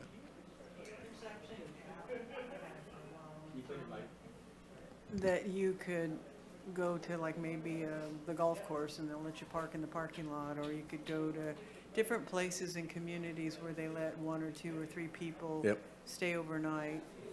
That's kind of interesting. Harvest Hosts is one. Huh? Harvest Host is one. Yeah, that's it. That's it. Sonoma County's working on a very similar ordinance, so I don't know if you have that. I don't know if we've looked at Sonoma's, but I know we've looked at others. This is coming from the state, right? The state made a rule. The basis of it is the states, right? States allowing it. And frankly, shouldn't admit this, but I think we've got 60 in Humboldt County already. Yeah. It's kind of like short-term rentals. They Yeah. kind of exploded before they were legal. Yeah. Go ahead. Another ordinance that I thought the state was not allowing, or that we might consider, is related to ADUs, the condo. I call them condos, but they're saying that, you know, that you can adopt an ordinance where you could sell an ADU or put an ADU on the housing market so that, and again, it's aimed at creating more affordable housing ownership. Right. So it'd be like a condominium type of an arrangement on a residential parcel where you have more than one unit. Is that something we're looking at? Yeah, we've got to go back and modify the ADU ordinance because of some other recent changes that the state made, and that is on our short list. Did I see any other comment down this direction? Okay. With the regards to the camping ordinance, do you receive many complaints about folks who are conducting campsites similar to the short-term rental? We've only had one Okay. that I'm aware of, and that was last year, and they stopped operating, and so we never had to issue a notice or anything. We sent them a letter, and they ceased. Commissioner Fulton? Yes, are these low impact, but what are the terms? Are they short-term camping, long-term camping? Have to be short-term. The limit would be 14 days within a 30-day period. Yeah, maximum 14 days within a 30-day period. Now, would that cover moving from one campsite to another in the same campground? It would be 14 days in the same campground. Campground. Yep. Thank you. And what we're calling it is low impact camping area. So, yes, but yeah, it essentially means the same thing. I had one more question. I've seen the slurry disposal issue in the news, and I don't envy you tackling that issue. And I'm just curious if you to make sure that if I'm paying attention for ex parte later or not. Do you anticipate anything coming before us regarding that?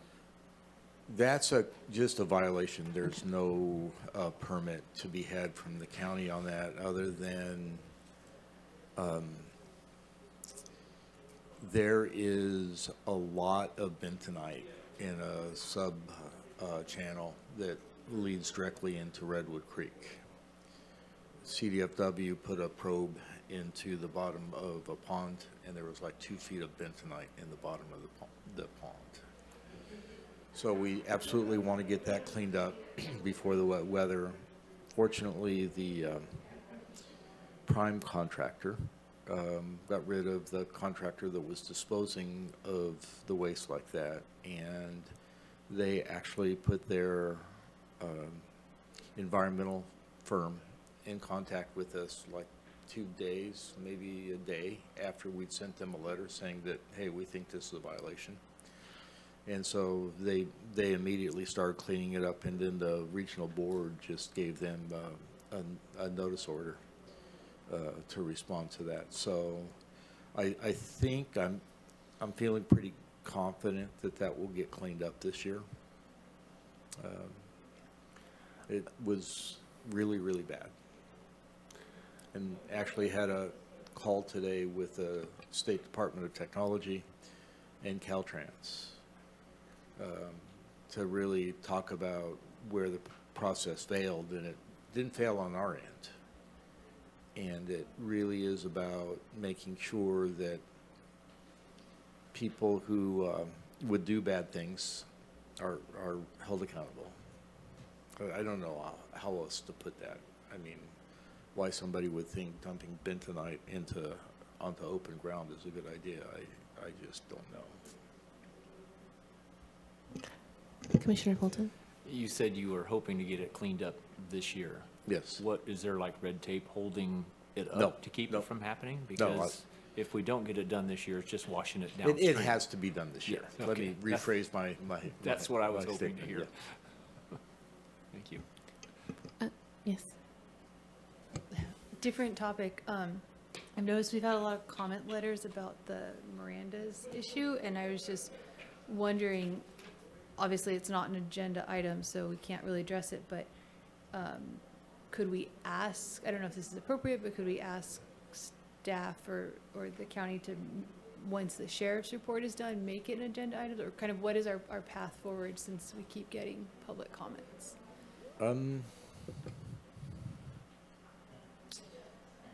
You know, people are frustrated that justice isn't happening faster. And I think one of the hard things to separate are the land use issues from the criminal issues. And so while that has been out of compliance for an excessively long time, I can't even begin to explain how that happened. You know, when we go about addressing permits that are out of compliance, our first approach is not to penalize. And it is to move towards compliance. And in a case like this, where this is another very emotional situation, people want justice. And so they can't understand why we are not administering penalties. But that's not the approach that is used to bring land use permits back into compliance. If they won't come into compliance, there's other things that we do, which is suspend and then revoke. But they signed a compliance agreement. They've committed to certain dates to get things done. If they haven't done those things by those dates, we will be taking different actions. After the sheriff does whatever they're going to do, I'd be happy to come back and have a more public discussion about it. But I think that it's important that, particularly from a land use standpoint, we not invite a public dialogue that may be harmful to what the sheriff's attempting to do.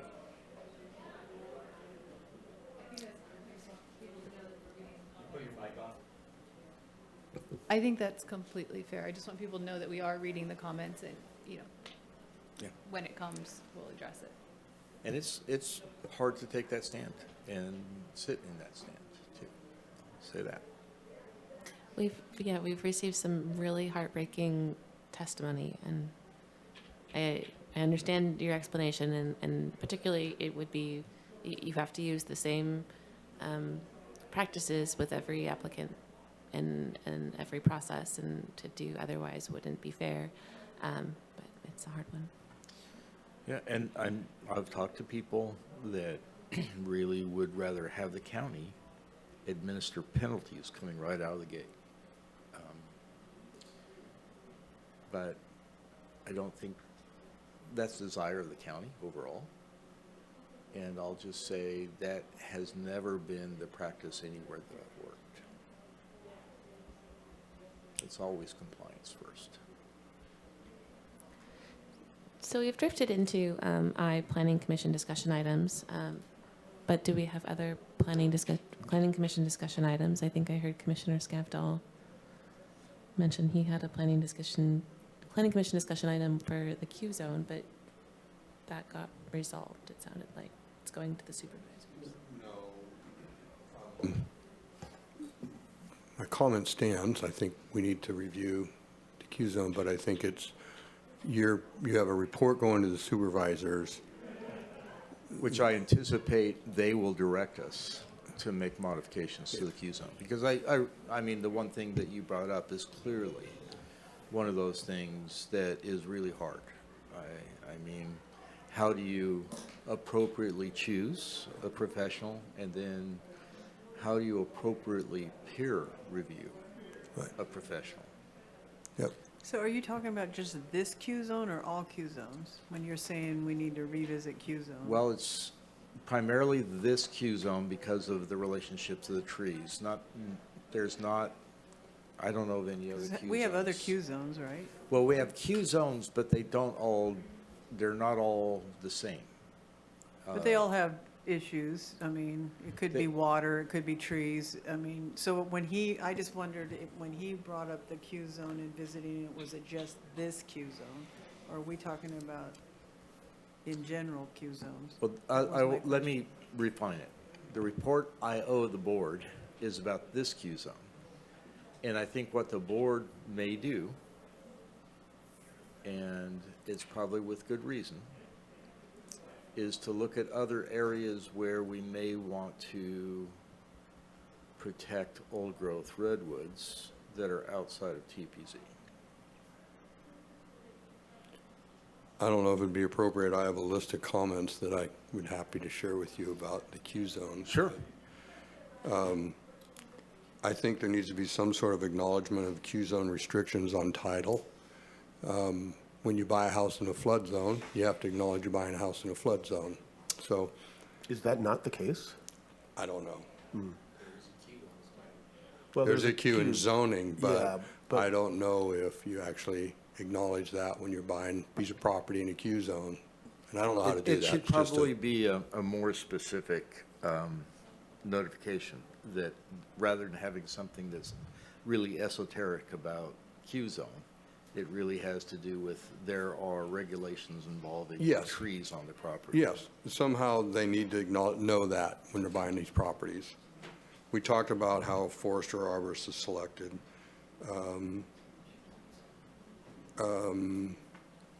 I think we need to somehow define imminent danger, and I said such as dead, dying, broken, or leaning more than X degrees or something like that. What constitutes imminent danger?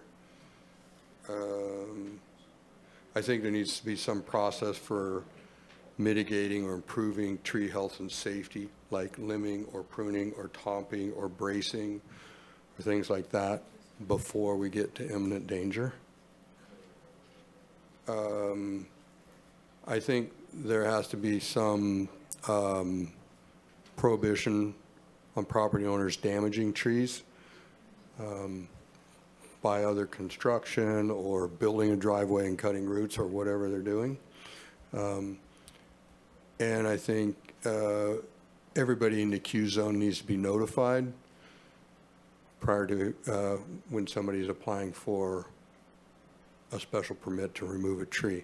So not just 300 feet or 1,000 feet, just tell everybody in the Q zone.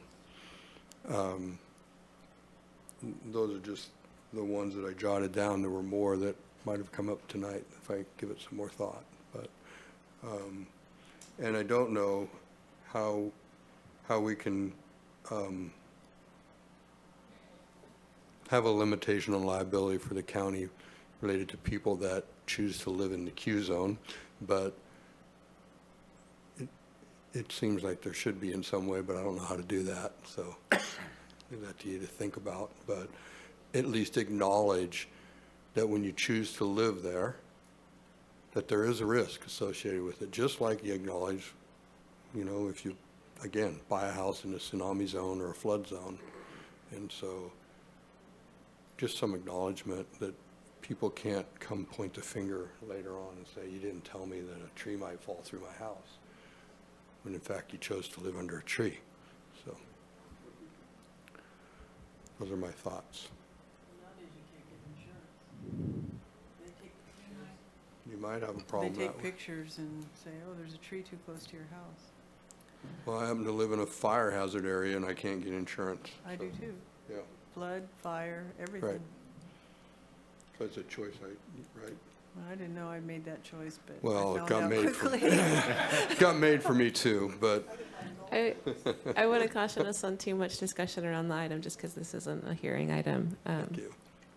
I was going to ask if I could make a comment because it seemed like it was. Yeah, unfortunately, I don't think we do public comment. We're just asking for the board to, or the staff to bring this item back to us, and so there will be an opportunity. Then I'll make that comment then. Thank you all very much. Okay, any other commission discussion items? Commissioner Curriasi? Yeah, I would like to request that staff agendize a report on the status of the Regional Climate Action Plan, and in terms of where it is in being implemented and focusing specifically on certain ordinances that it calls for the county to develop. And if hopefully, ideally, that report would kind of give a sense of what the county's plan is for moving those forward.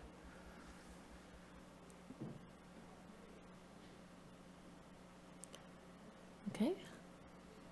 All right. Well, it looks like that's all the discussion items. So I actually have an item.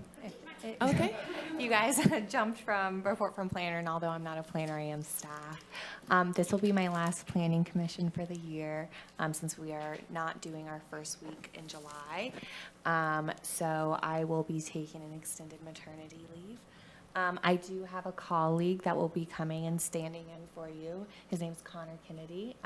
He is great with the Brown Act, and so you guys will be able to ask many questions on that on the dais.